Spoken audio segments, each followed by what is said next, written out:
మన పెట్టుబడి మన పిల్లల భవిష్యత్తు కోసమే కదా. మీ పెట్టుబడికి నమ్మకమైన వేదిక శ్రీ వాసవి ప్రాజెక్ట్స్. అసలు ఈ జ్యోతిష్యం అనేది ఎంతవరకు ఒక కీలక పాత్ర పోషిస్తుంది ప్రతి మనిషికి కూడా? జ్యోతిష్యం నమ్మాలా వద్దా అనేది పక్కన పెడితే సర్వం సంకనాగిపోయినా ఎవడు పట్టించుకోడు. కానీ వినాయక చవితి ముందు రోజు మాత్రం నిద్రలేస్తారు వీళ్ళందరూ. కొన్ని లక్షల మంది రోజు మందు తాగి సిగరెట్ తాగి సస్తుంటే ఎవరికే ఉండదు.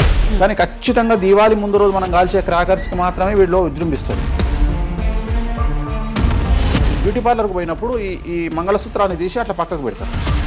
ఈ జ్యోతిష్యం గురించి విమర్శించే వాళ్ళ సంఖ్య ఎందుకు ఎక్కువైంది అంటే, అసలు హిందూ మతానికి థ్రెట్ ఎవరితోనుంది? హిందువులతోనే ఉంది. శుభమా అంటూ పెళ్లి చేసుకుంటే విడిపోమని చెప్తున్నాడు వేణుస్వామి అంటే దాన్ని శుభమా అని చెప్పరు నాయన.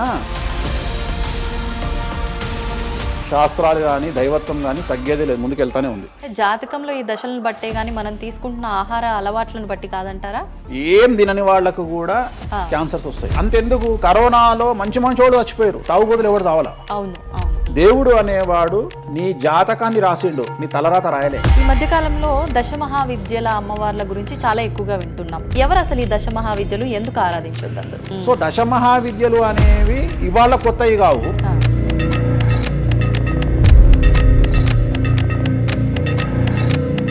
అరుణాచలం ఎవరికి తెలిసి పాలటి వరకు? ఎందుకు అరుణాచలానికి పొలవమంటే వెళ్ళిపోతున్నారు అంటే చాగంటి కోటేశ్వరరావు గారు చెప్పడం వల్ల నీకు అరుణాచలం తెలిసింది. మరి అరుణాచలం విషయంలో ఇదే డిస్కషన్ ఎందుకు వస్తలేదు? దశమహావిద్యలో నాన్ వెజ్ పెడతారు అనగానే ఇక నాన్ వెజ్ ప్రపంచంలో ఎవరు తిననట్టు, అసలు అదేదో తప్పైనట్టు, ఇక లిక్కర్ ఎవరు తాగలేనట్టు. రాముడు క్షత్రియుడు, మాంసం తినలేదా? సురాపానం అంటున్నావు. దేవతలే సురాపానం తీసుకున్నారు, అది మద్యమే. మరి అది దానికి ఏంటమ్మా? అవన్నీ పుకార్లు అంటున్నారు.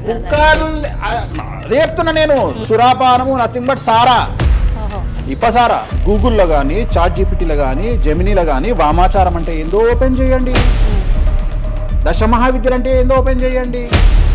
మీకు మీరే తెలుసుకోండి. ఈ సమాజంలో తెలుగు రాష్ట్రాల్లో ఉన్న దొంగలెవరో దొరలెవరో మీరే గుర్తుపట్టండి. ఎవరు అబద్ధాలు చెప్తున్నారో అనే విషయాన్ని తెలుసుకోండి. వేణుస్వామి దొంగ అయితే వేణుస్వామి దగ్గరికి రాకండి.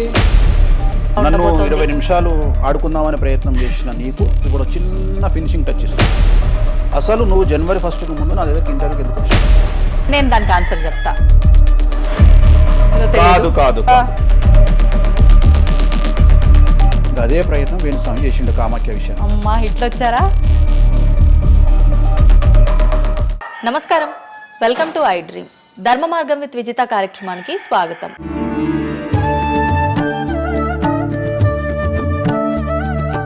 ప్రస్తుతం మనతో పాటు ఉన్నారు ప్రముఖ జ్యోతిష్యులు వేణుస్వామి గారు. ఇప్పుడు వారితో మాట్లాడి మరిన్ని విషయాలు తెలుసుకుందాం. ముఖ్యంగా మనకెన్నో సందేహాలు ఉంటూ ఉంటాయి, వాటి గురించి అడిగి తెలుసుకునే ప్రయత్నం చేద్దాం. నమస్కారం అండి. నమస్తే తల్లి. ఓం నమో వెంకటేశాయ. వెంకటాద్రి సంస్థానం బ్రహ్మాండే నాశకించిన వెంకటేశ సమోదేవో నా భూతో నా భవిష్యతి. గురుగారు, చాలా వరకు ప్రస్తుత రోజుల్లో జ్యోతిష్యాన్ని ఎక్కువగా నమ్ముతున్నారేమో అనిపిస్తూ ఉంటుంది. సేమ్ టైం మళ్ళీ జ్యోతిష్యం మూఢనమ్మకము అని చెప్పి కొట్టిపారేసే వాళ్ళు కూడా ఎక్కువైపోయారేమో అనిపిస్తుంది. అసలు ఈ జ్యోతిష్యం అనేది ఎంతవరకు ఒక కీలక పాత్ర పోషిస్తుంది ప్రతి మనిషికి కూడా? సో జ్యోతిషం అనేది నువ్వు చెప్పినట్టుగా ప్రతి మనిషికి ఒక ఫేసు 2 ఫేసులు ఉంటాయి, కానీ కొంతమందికి చాలా ఫేసెస్ ఉంటాయి. ఉదాహరణ వేణుస్వామికి 2 ఫేస్ ఉండొచ్చు, అంటే సామాజికంగా ఒకటి, ప్రైవేట్గా ఒకటి. కానీ సమాజంలో ప్రస్తుతము తెలుగు రాష్ట్రాల్లో ఒక మనిషికి 5 ముఖాలు ఉన్నాయి. అంటే తెలుగు రాష్ట్రాల్లో ఎందుకు చెప్తున్నానంటే, భారతదేశాన్ని మొత్తం కంపేర్ చేసినప్పుడు భారతదేశానికి సంబంధించినటువంటి రాజకీయాలు వేరు, తెలుగు రాష్ట్రాల రాజకీయాలు వేరు. భారతదేశం సోషల్ మీడియా వేరు, తెలుగు రాష్ట్రాల సోషల్ మీడియా వేరు. భారతదేశం న్యూస్ ఛానల్స్ వేరు, తెలుగు రాష్ట్రాల న్యూస్ ఛానల్స్ వేరు. సో ప్రతిదీ తీసుకుంటే తెలుగు రాష్ట్రాలకు సంబంధించి చాలా ప్రత్యేకమైనటువంటి స్టైల్లో మనం ప్రజెంట్ వెళ్తా ఉన్నాము. ప్రత్యేకించి తెలుగు రాష్ట్రాలు ఇంతకు ముందు ఒకటే రాష్ట్రానికి పరిమితం అయ్యి ఉండే, అది ఇప్పుడు హైదరాబాద్ కూడా అంటుకుంది. సో 2 రాష్ట్రాలు ఇంచుమించుగా సేమ్ స్టైల్లో వెళ్తున్నాయి. సో జ్యోతిష్యం నమ్మాలా వద్దా అనేది పక్కన పెడితే, ఎప్పుడే కానీ దేని గురించి ఎవరు మాట్లాడినా 2-3 విషయాల గురించి మాట్లాడతారు. ఒకటి ఐడెంటిటీ, ఒకటి బ్రాండు, ఒకటి ప్రత్యేకించి పిఆర్ స్ట్రాటజీ. ఇప్పుడు బ్రాండ్ అనేది వేణుస్వామి అంటే ఒక బ్రాండ్. వేణుస్వామి జ్యోతిషం గురించి మాట్లాడుతున్నాడు అంటే చాలామంది వెయిట్ చేస్తారు, జరిగిందా జరగలేదని విశ్లేషించుకుంటారు, అదొక పద్ధతి. వేణుస్వామిని విమర్శించే వాళ్ళు ఏం చేస్తారంటే వాళ్ళు ఐడెంటిటీ క్రైసిస్లో ఉంటారు. ఆ. సో వాళ్ళు వేణుస్వామిని విమర్శించినా లేకపోతే ఒక పెద్ద వ్యక్తిని విమర్శించినా వాళ్లకు దానివల్ల ఐడెంటిటీ వస్తుంది. మామూలుగా వాళ్ళు విమర్శిస్తే ఎవడు పట్టించుకోడు, వేణుస్వామిని విమర్శిస్తే పట్టించుకుంటారు. అలా కాకుండా కొంతమంది ఇది ఏమంటారు హేతువాదులు అనొచ్చు, లేదంటే నాస్తికులు అనొచ్చు, ఇంకోటి అనొచ్చు. సో వీళ్ళందరూ ఏంటంటే ప్రత్యేకించి హిందూ మతానికి సంబంధించిన జ్యోతిష్యం గురించి మాట్లాడతారు, హిందూ మతానికి సంబంధించిన పండుగల వినాయకుని గురించి మాట్లాడతారు. మొత్తం ప్రపంచమంతా పొల్యూటెడ్ అయ్యి కలుషితమై సర్వం సంకనాగిపోయినా ఎవడు పట్టించుకోడు, కానీ వినాయక చవితి ముందు రోజు మాత్రం నిద్రలేస్తారు వీళ్ళందరూ. అట్లనే అసలు ఈ ప్లాస్టిక్ వల్ల అసలు నూనె ఎట్లా వస్తుంది, ఎందుకంటే 90 రూపాయలకు 1 కిలో నూనె ఎట్లా తింటున్నాం మనము అని ఆలోచించాడు ఎవరు లేడు. కొన్ని లక్షల మంది రోజు మందు తాగి సిగరెట్ తాగి వస్తుంటే ఎవరికే ఉండదు, కానీ ఖచ్చితంగా దీవాళి ముందు రోజు మనం కాల్చే క్రాకర్స్కి మాత్రమే వీడిలో విజృంభిస్తాడు. సో ఇవన్నీ కూడా ఐడెంటిటీ క్రైసిస్ అవ్వచ్చు, లేదా పని కట్టుకుని విమర్శించాలి అవ్వచ్చు. మనం ఏం నమ్ముతాము అంటే లెక్కలు నమ్ముతాం. 2002కు పూర్వము 2002 తర్వాత తీసుకుంటే జ్యోతిష్యాన్ని నమ్మేవారి సంఖ్య, హిందూ మతాన్ని నమ్మేవారి సంఖ్య 9% పెరిగింది. సో ఇది వేణుస్వామి సొంత కవిత్వం కాదు, గూగుల్ చేస్తే గూగుల్లో మీకు కనిపిస్తుంది పర్సంటేజ్ ఎంత పెరిగింది అనేది. సో ఎప్పుడే కానీ గుర్తుంచుకోవాల్సింది ఏంటి అంటే మనము సైంటిఫిక్గా సైన్స్ పరంగా మనం ఎంత ముందుకెళ్తామో మన జెన్జీ జనరేషన్, ఆల్ఫా జనరేషన్లు ఎంత ఫాస్ట్గా వస్తాయో ఎట్ ది సేమ్ టైము దేవుళ్ళ మీద నమ్మకాలు కూడా అదే పరిస్థితులలో ఉంటాయి. కాకపోతే ఇక్కడ ఏంటి అంటే ఒకటి ఎక్స్ప్రెసివ్ అవ్వచ్చు, ఎక్స్ప్రెసివ్ కాకపోవచ్చు. ఎందుకు పెరిగాయి అంటారు ఈ పర్సంటేజ్ మీరు అన్నట్లుగా? అంటే ఖచ్చితంగా కష్టాల ప్రాబ్లం. అంటే ఇక్కడ కష్టాల కంటే కూడా కాంపిటీషన్ అని చెప్తాను నేను. సో ఇప్పుడు ఏమైపోయింది అంటే విపరీతమైనటువంటి కాంపిటీషన్లోకి నెట్టబడ్డాం మనం అందరము కూడా. అంటే ఏమైపోయింది అంటే ఒక 1990కి పూర్వము మనం సంపాదించుకునే సొమ్మంతా కూడా దాచిపెట్టుకొని ఆ డబ్బును దాచుకొని మన కుటుంబాలు తింటాయి, మన పిల్లలు తింటాయి అనే ఆలోచన ఉండేది. 2000 సంవత్సరం తర్వాత ఏమైపోయింది అంటే మనం సంపాదించుకున్నది మనమే ఎంజాయ్ చేయాలి, ఒక కారు కొనుక్కోవాలి, సో లగ్జరీ లైఫ్ లీడ్ చేయాలి, 10 మందికి చూపించుకోవాలి. అంటే స్వతహాగా అనుభవించడం కంటే కూడా 10 మందికి చూపించుకోవాలి అనేటువంటి ఒక పనికిమాలిన భావన జనాల్లో చాలా వచ్చింది. ఇది ఎంతవరకు కరెక్ట్ అంటే తప్పు చెప్తున్నా. ఇప్పుడు ఉదాహరణ ఇన్ఫ్లుయెన్సర్స్ చూస్తుంటే అసలు యాక్చువల్గా వినాయక చవితి అనేది చవితి రోజు చేసుకోవాలి, కానీ వీళ్ళు ఏం చేస్తున్నారు వినాయక చవితికి 2 రోజుల ముందరనే వినాయక చవితి చేసుకొని దాన్ని మొత్తం ఎడిట్ చేసి అంతా చేసి వినాయక చవితి నాడు పోస్ట్ చేస్తారు. సో దీనివల్ల వాళ్ళ ఖచ్చితంగా ఎఫెక్ట్ అవుతుంది. ఎందుకు ఎఫెక్ట్ అవుతుంది అంటే ఇప్పుడు మాంగళ్యం ఉంది, ఉదాహరణ మెడలో మంగళసూత్రం అనేది ధరిస్తారు అమ్మాయిలు. వీళ్ళు ఏం చేస్తున్నారు ఈ మధ్యన అంటే కొంతమంది అమ్మాయిలు వెస్ట్రన్ కల్చర్కు బానిసలైన అమ్మాయిలు ఏం చేస్తారంటే దాన్ని ఏమంటారు బ్యూటీ పార్లర్కి పోయినప్పుడు ఈ మంగళసూత్రాన్ని తీసి అట్లా పక్కకు పెడతారు. సో మళ్ళీ ఎప్పుడైతే నువ్వు ఆ మంగళసూత్రాన్ని వేసుకుంటున్నావో ఆ సమయం కనుక మంచిది కాకపోతే ఎఫెక్ట్ అవుతుంది ఫ్యామిలీ. సో అందుకని నువ్వు చేసేటువంటి వినాయక చవితి పూజ కరెక్ట్ సమయంలో చేయకపోతే అది నెగిటివ్ అయ్యేటువంటి అవకాశం ఉంది. సో ఇట్లా ఇన్ఫ్లుయెన్సర్స్ ఉదాహరణ ఇప్పుడు జనరల్గా బేసిక్గా మనము ఒక యూరోప్ కంట్రీకి పోతున్నాము, ఒక దుబాయ్కి పోతున్నాము అంటే మనం అక్కడికి పోయినాక షాపింగ్ చేస్తాం. కానీ ఇప్పుడు ఉన్నటువంటి జనరేషన్లో వీళ్ళందరూ ఏంది ఇక్కడ షాపింగ్ చేసి మళ్ళీ అక్కడ షాపింగ్ చేస్తారు. అంటే చాలా విచిత్రం అయిపోయింది. అంటే ఖచ్చితంగా సంవత్సరానికి ఒక 10 డొమెస్టిక్ టూర్లు, ఖచ్చితంగా సంవత్సరానికి ఒక 5 ఇంటర్నేషనల్ టూర్స్. ఇవన్నీ దేనికోసము అంటే సమాజానికి మా దగ్గర డబ్బులు ఉన్నాయి అని చూపించుకోవడం కోసము, సో ఆర్భాటాల కోసము. సో నేను జనరల్గా ఏం చెప్తా అంటే first build your own brand. First brand build చేసుకున్నాక తర్వాత నువ్వు బ్రాండ్లకు అలవాటుగా. ఇప్పుడు ఒక అనామకుడు ఒక మామూలు మనిషి రేంజ్ రోవర్ కార్ వేసుకొని వస్తే జనాలందరూ రేంజ్ రోవర్ కార్ను చూస్తారు. అదే ఒక సూపర్ స్టార్ ఒక ప్రభాస్ ఒక మహేష్ బాబు వస్తే మహేష్ బాబుని చూస్తారు, ప్రభాస్ని చూస్తారు, కానీ కార్ను చూడరు. సో నేనేమంటే ఫస్ట్ నువ్వు దాన్ని తయారు చేసుకో. ఇప్పుడు ఉదాహరణ ఒక బాలీవుడ్ హీరోయిన్ ఉంది, ఆ బాలీవుడ్ హీరోయిన్ ఒక ఎల్వీ హ్యాండ్ బ్యాగ్ వేసుకుంది, సపోజ్ అది ఫేకే అనుకుందాం, బట్ జనాలు అందరూ అది ఒరిజినల్ అనుకుంటారు. అదే ఒక మామూలు అమ్మాయి నిజంగానే ఎల్వీ బ్రాండ్ వేసుకుంది, కానీ అది ఫేక్ అనుకుంటారు.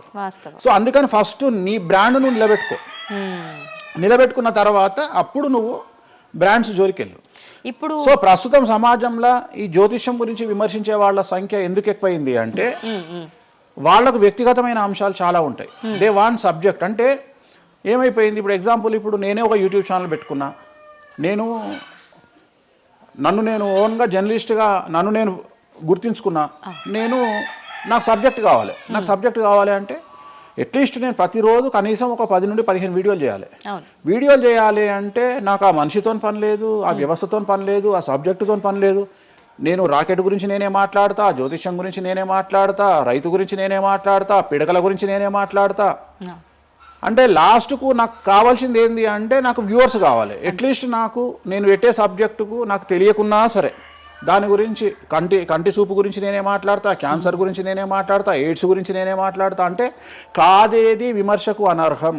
అంటే నీకు సబ్జెక్టు తెలుసా తెలియదా అంటే ఇంగితం ఉండేవాడు కంట్రోల్ చేసుకో. ఇప్పుడు నాకు సిగ్గు శరము ఇంగితం ఉంది. నేను ఇప్పుడు ఆ కెమెరామెన్ తీసేటువంటి కెమెరాకు సంబంధించి ఆయన ఎట్లా పెట్టాలి ఫోకస్, ఆయన లెన్స్ ఎంత అడ్జస్ట్ చేసుకుంటాడు ఏంది అనేది నాకు సంబంధం లేని వ్యవహారం. కానీ నేను అసలు దానిలోకి వెళ్ళను.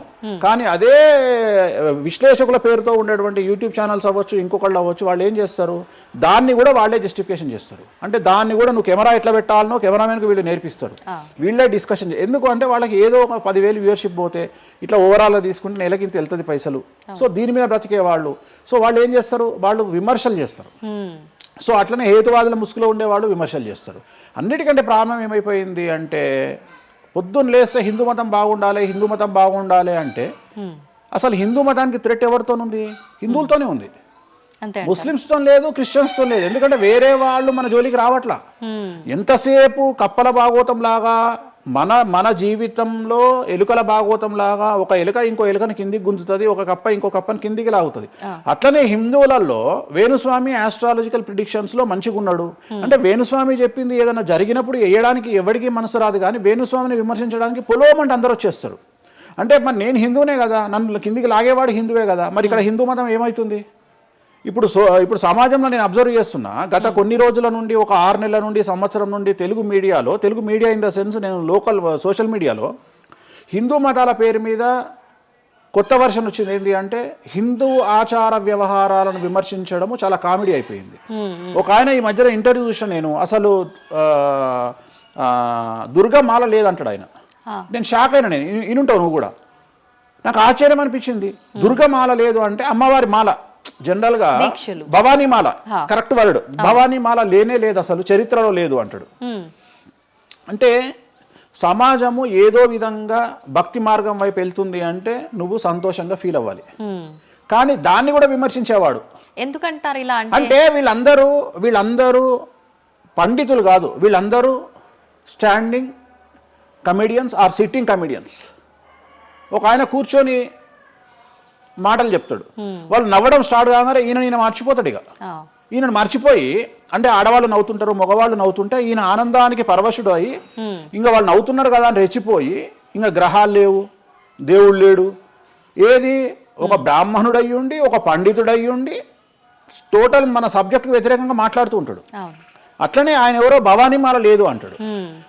నీకు వచ్చిన నష్టమేముంది? నువ్వు మొగోడివైతే భవానీమాల కాదు, ఎవరైతే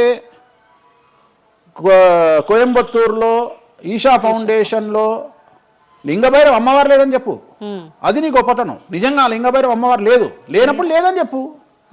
ఆమె క్రియేటెడ్ గాడు, చెప్పొచ్చు కదా లేదు అని. ఎందుకంటే అక్కడ భయం ఏంటంటే ఎవరు తంతడు అని. వీళ్ళ భయం అంటే ఏంటంటే ఎక్కడైతే ఎవడు వీళ్ళకి అడ్డు రాడో అక్కడికి వస్తాడు. వీళ్ళకి ఒరిజినల్ సబ్జెక్ట్ మాట్లాడే దమ్ము లేదు.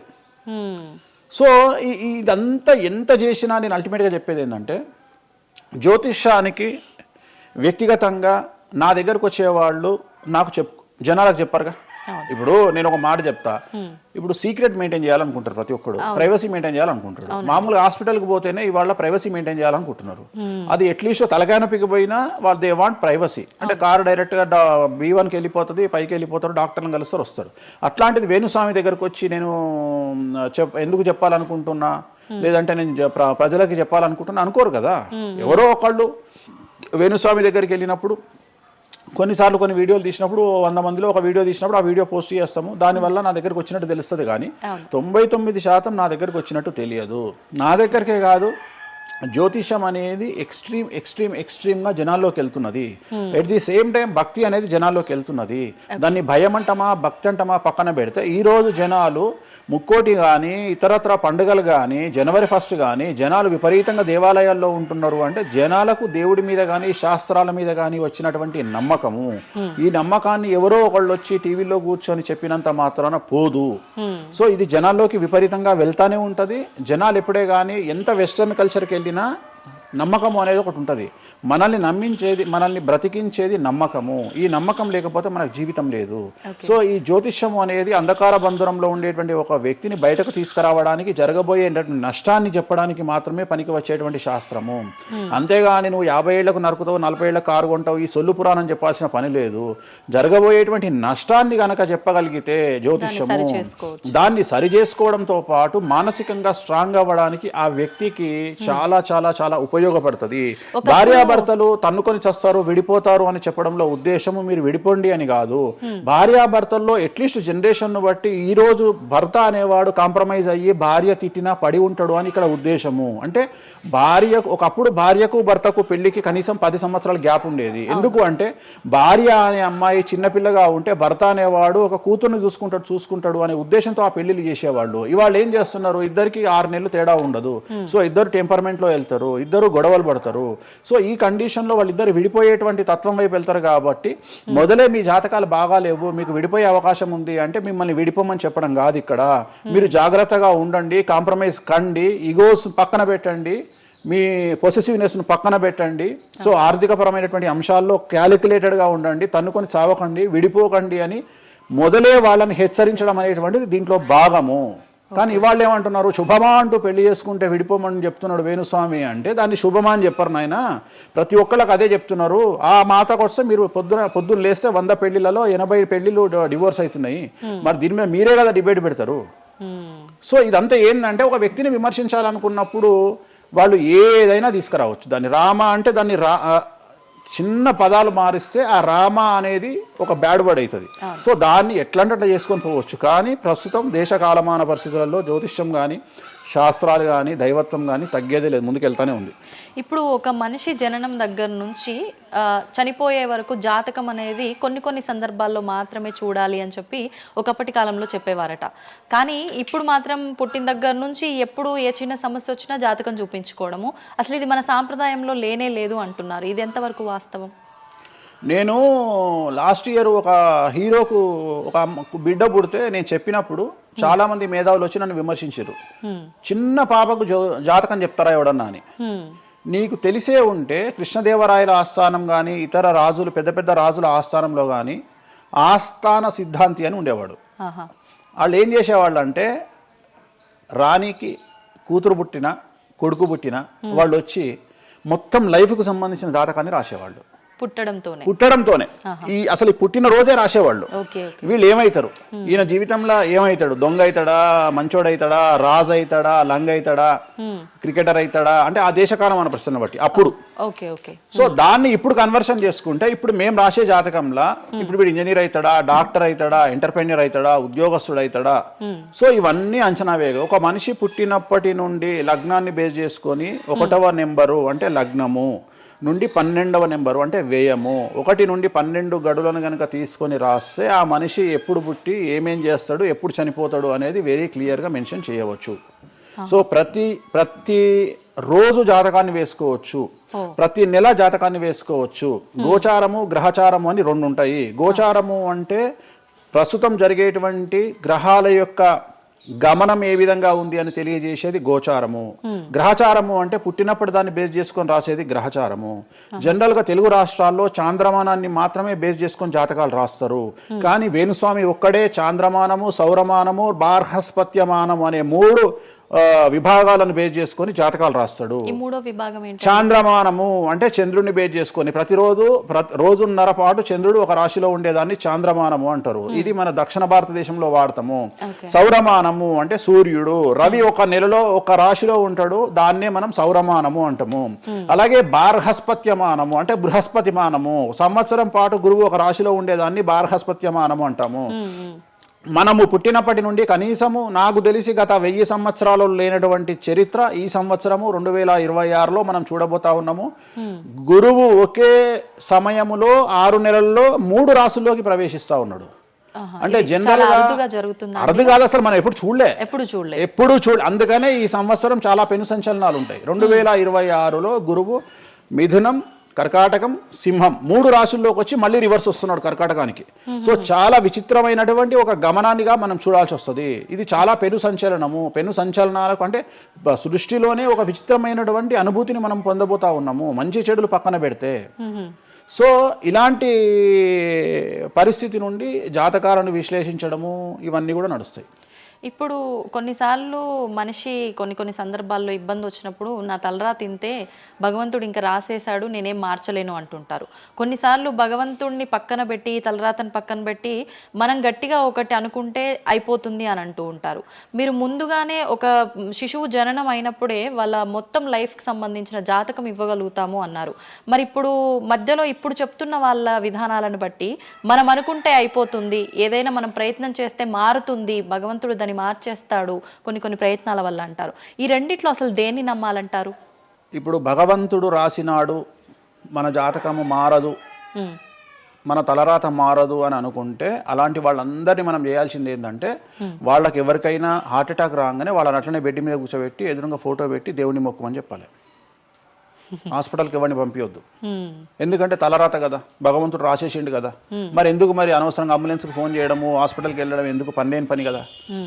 అంటే నీ ప్రయత్నము, హార్ట్ అటాక్ వచ్చినా కానీ నిన్ను తీసుకుపోయి హాస్పిటల్లో అడ్మిట్ చేస్తున్నారు.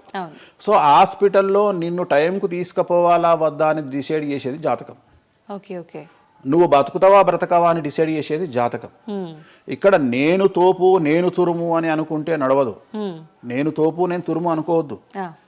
చాలామంది చాలా రకాలుగా కష్టపడతారు. కష్టపడితేనే సుఖపడతాము, కష్టపడితేనే జీవితం అభివృద్ధిలోకి వస్తుంది అనుకుంటే అతి కష్టం పడేది గాడిద. సో అతి కష్టం పడేది డ్రైనేజీలో పనిచేసేటువంటి మున్సిపల్ వర్కర్స్. సో వాళ్లకు ₹1,00,000 రోజుకు జీతం ఇచ్చినా తక్కువ లేదు.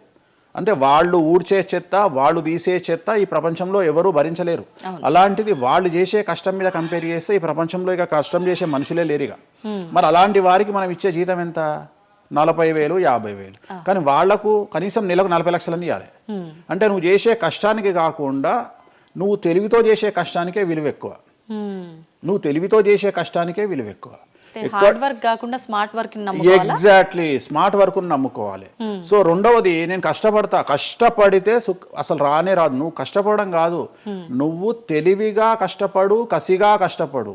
సో అందరికంటే భిన్నంగా ముందుకెళ్ళు.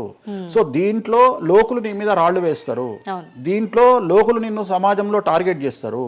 So there is no development in comfortable zone. నువ్వు కంఫర్టబుల్ జోన్ దాటిన తర్వాతనే నీ జీవితంలో నీ కష్టాలు అనేవి స్టార్ట్ అవుతాయి. ఆ కష్టాలు స్టార్ట్ అయిన తర్వాత అభివృద్ధి అనేది ఏర్పడుతుంది. సో నువ్వు ఉద్యోగానికి అలవాటు అయినవు అంటే జీవితంలో నువ్వు ఉద్యోగంలోనే ఉండిపోతావు. నువ్వు రిస్క్ తీసుకొని సంవత్సరం పాటు ఖాళీగా కూర్చోవడానికి ట్రై చేసి నువ్వేదో వ్యాపారం చేసుకోనో ఇంకేదో చేసుకోనో ముందుకు రావడానికి ప్రయత్నం చేస్తే అప్పుడు నువ్వు తోపవుతావు. సో ఇక్కడ నువ్వు ఎంత టార్గెట్ చేసినావు, జీవితంలో ఎంత డబ్బు సంపాదిస్తున్నావు అనే దాని మీద నువ్వు తీసుకునే రిస్క్ ఆధారపడి ఉంటుంది. నువ్వు తీసుకునే రిస్క్ను బేస్ చేసుకుని నీ లైఫ్లో డెవలప్మెంట్ అనేది ఆధారపడి ఉంటుంది. అంతేగాని నేను నార్మల్గానే ఉంటా, నాకు డబ్బులు రావాలి అంటే రావు. ఎట్ ది సేమ్ టైము నాకు జ్యోతిష్యము అనేటువంటిది ఎలాంటిది అంటే, డాక్టర్ దగ్గరికి పోయినప్పుడు బ్లైండ్గా కాలో చెయ్యో ఇరిగినప్పుడు డాక్టర్ దగ్గరికి పోయినావు, డాక్టర్ ఏమంటాడు? ఫస్ట్ ఎక్స్రే తీసుకొని రా అంటాడు. అదే జ్యోతిష్యం. ఆ ఎక్స్రే అనేదే నీ లగ్నం, ఎక్స్రే అనేదే నీ కుండలి. సో నువ్వు తీసుకున్న ఎక్స్రే, నువ్వు ఎట్లయితే డాక్టర్ దగ్గరికి పోయినప్పుడు ఎక్స్రే ఎట్లయితే పనిచేస్తుందో, నీ కష్టం వచ్చినప్పుడు నిన్ను కష్టాల నుండి బయటికి తీసుకురావడానికి జ్యోతిష్యం అనేది ఎక్స్రే లాగా ఉపయోగపడుతుంది. ఆ ఎక్స్రే అంటే నీ కుండలి చూసినప్పుడు నీకు ఈ సబ్జెక్ట్లో ఈ ప్రాబ్లం ఎందుకు వచ్చింది, ఒక వ్యక్తికి హార్ట్ అటాక్ ఎందుకు వచ్చింది అంటే ఆయన జాతకంలో రవి కేతువు లేదా శని దృష్టి రవి మీద, లేదా కుజ రవులు 8వ ఇంట్లోనో లేకుంటే 6వ ఇంట్లోనో వ్యయంలో ఉన్నప్పుడు, అలాగే రవి కేతువులు 12వ ఇంట్లో కలిసి ఉన్నప్పుడు, అలాగే 6వ ఇంట్లో కలిసి ఉన్నప్పుడు, సో ఆ సందర్భంలో ఆ గ్రహ చిత్రంలో ఆ దశా చిత్రంలో ఆ దశ వచ్చినప్పుడు, అంతర్దశ వచ్చినప్పుడు ఏలినాటి శనిలోనో ఆ షష్టమ శనిలోనో అష్టమ శనిలోనో ఈ హార్ట్ అటాక్ అనేది వస్తుంది. అంటే జాతకంలో ఈ దశలను బట్టే కానీ మనం తీసుకుంటున్న ఆహార అలవాట్లను బట్టి కాదంటారా? ఏం తినని వాళ్లకు కూడా క్యాన్సర్స్ వస్తాయి, గుర్తుంచుకోవాలి. ఏం తినని వాళ్ళకు కూడా క్యాన్సర్లు వస్తాయి. చాలా మందికి ప్రస్తుతం సమాజంలో నాన్ వెజ్ తిననటువంటి వాళ్లకు కొలన్ క్యాన్సర్ వచ్చినటువంటి సంఘటనలు నాకు వేలల్లో తెలుసు. సో ఏం తప్పు చేస్తున్నారని అమ్మాయిలకు బ్రెస్ట్ క్యాన్సర్ వస్తుంది? ఆన్సర్ చెప్పు. Question mark. అవునా కాదా? థైరాయిడ్తో ఏం పని చేస్తున్నాం? థైరాయిడ్ ప్రాబ్లం వచ్చింది. సరే ఉదాహరణ లంగ్స్ క్యాన్సర్ అంటే నువ్వు సిగరెట్ తాగితే వచ్చింది. కానీ నువ్వు నమ్ముతావో నమ్మవో 100 మందిలో 40 మందికి లంగ్స్ క్యాన్సర్ వచ్చిన వాళ్ళకు సిగరెట్ అలవాట్లేదు. ఎందుకు వచ్చింది? ఓకే. సో చాలా మంది అంతెందుకు కరోనాలో మంచి వాళ్ళు చచ్చిపోయారు, తాగుబోతులు ఎవరు తావాలా? అవును అవును. అసలు దీని మీద కదా నువ్వు సైంటిస్ట్ రీసెర్చ్ చేయాల్సింది. ఇంతమందిని చూసినా మనం రోడ్డు మీద బిచ్చమెత్తుకునేవాడు ఎవరు చచ్చిపోలే. రోడ్డు మీద బిచ్చమెత్తుకునేవాడు ఎవరు చచ్చిపోలే. ఎందుకు అంటే వాడి డైజెషన్ సిస్టమ్ అంత స్ట్రాంగ్ ఉంది, వాడి ఇమ్యూనిటీ పవర్ అంత స్ట్రాంగ్ ఉంది. అట్లనే మందు తాగే వాడి ఇమ్యూనిటీ పవర్ అంత స్ట్రాంగ్ ఉంది. తాగుబోతులు ఎవరు చచ్చిపోలే కరోనాలో. సో ఇవన్నీ నువ్వు ఎలా చనిపోతావు, ఏ రోగం వస్తుంది, ఏంది అనేది జ్యోతిష్యం ప్రిడిక్ట్ చేయగలుగుతుంది. జ్యోతిష్యం అనేది నీ లైఫ్ను డిసైడ్ చేసింది కాదు, నీ లైఫ్ను ఎలా మార్చుకోవాలి అనేది జ్యోతిష్యం డిసైడ్ చేస్తుంది. దేవుడు అనేవాడు నీ జాతకాన్ని రాసిండు, నీ తలరాత రాయలే. ఇక్కడ గుర్తుంచుకోవాల్సింది ఏంటంటే నువ్వు ఏ సమయంలో పుట్టాలి అనేది డిసైడ్ చేసింది ఎవరు? దేవుడు. సో నువ్వు పుట్టినప్పుడు 9 గ్రహాల కాంబినేషన్స్ ఎక్కడున్నాయి? లగ్నంలో ఎవరున్నారు, ద్వితీయంలో ఎవరున్నారు, తృతీయంలో ఎవరున్నారు, చతుర్థంలో ఎవరున్నారు, పంచమంలో ఎవరున్నారు, షష్టమంలో ఎవరున్నారు, వ్యయంలో ఎవరున్నారు. అంటే నీకు ఏ రోగాలు రావాలి, నీకు దోస్తులు ఎట్లాంటి వాళ్ళు ఉన్నారు, నీ కుటుంబంలో నీకు బంధువులతో గొడవలు అయితేయా కావా, నువ్వు డబ్బు ఎంత సంపాదిస్తావు, ఉద్యోగం వల్ల సంపాదిస్తావా, వ్యాపారం వల్ల సంపాదిస్తావా, లేకపోతే బెట్టింగ్లకు పోయి నాశనం చేసుకుంటావా, లేకపోతే వ్యసనపరుడు పోయి నాశనం చేసుకుంటావా, సో అమ్మాయిలకు బానిసైతావా, అంటే ఇట్లాంటివన్నింటిని అనలైజ్ చేయగలిగినటువంటి శక్తి జ్యోతిష్యానికి ఉంది. జ్యోతిష్యము అనేది వేరు కాదు. నువ్వు ఏదైతే దేవుడు జాతకం రాసిండు, ఏదైతే తలరాత రాసిండు అంటుండో గదే గిది. అంటే పుట్టిన టైముని, ప్లేస్ని అన్నిటిని బట్టే ఈ ప్రిడిక్షన్. ఒక మనిషి పుట్టిన సమయాన్ని బేస్ చేసుకొని ఇప్పుడు నువ్వు మాట్లాడుతున్న దేవుడు రాసిన తలరాతనే జాతకం.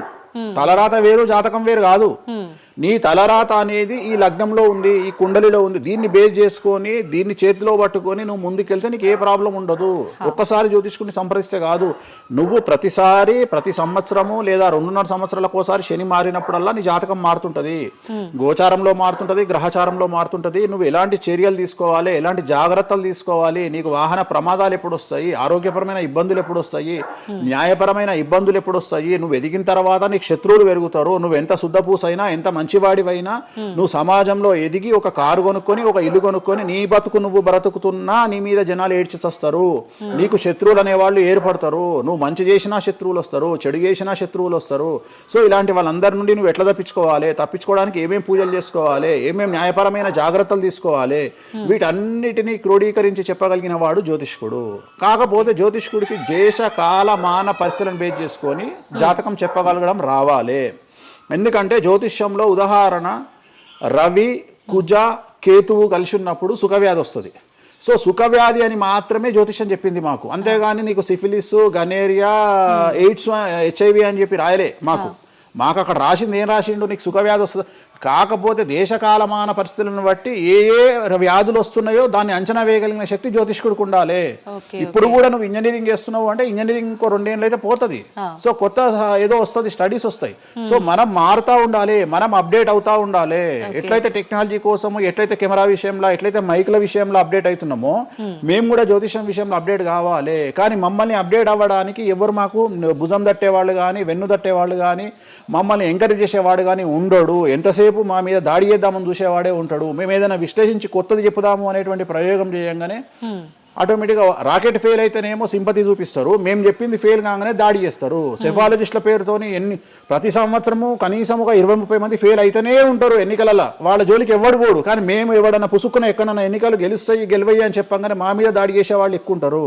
సో మాకు కూడా ఎంకరేజ్మెంట్ చేస్తే మేము సైన్స్ను ఎప్పుడో పండబెట్టగలిగిన శక్తి మాకు ఉన్నది, జ్యోతిష్కులకు లేక కాదు. కాకపోతే మమ్మల్ని ఎవడు వెన్నుదడతాడు, మా గురించి ఎవడు మాట్లాడతాడు, మా గురించి మెచ్చుకునేది పర్సనల్గా వ్యక్తిగతమైనటువంటి టర్మినాలజీలో మాతో మాట్లాడేవాళ్ళు మెచ్చుకుంటారు తప్ప సమాజం మమ్మల్ని చూసే దృష్టి వేరు.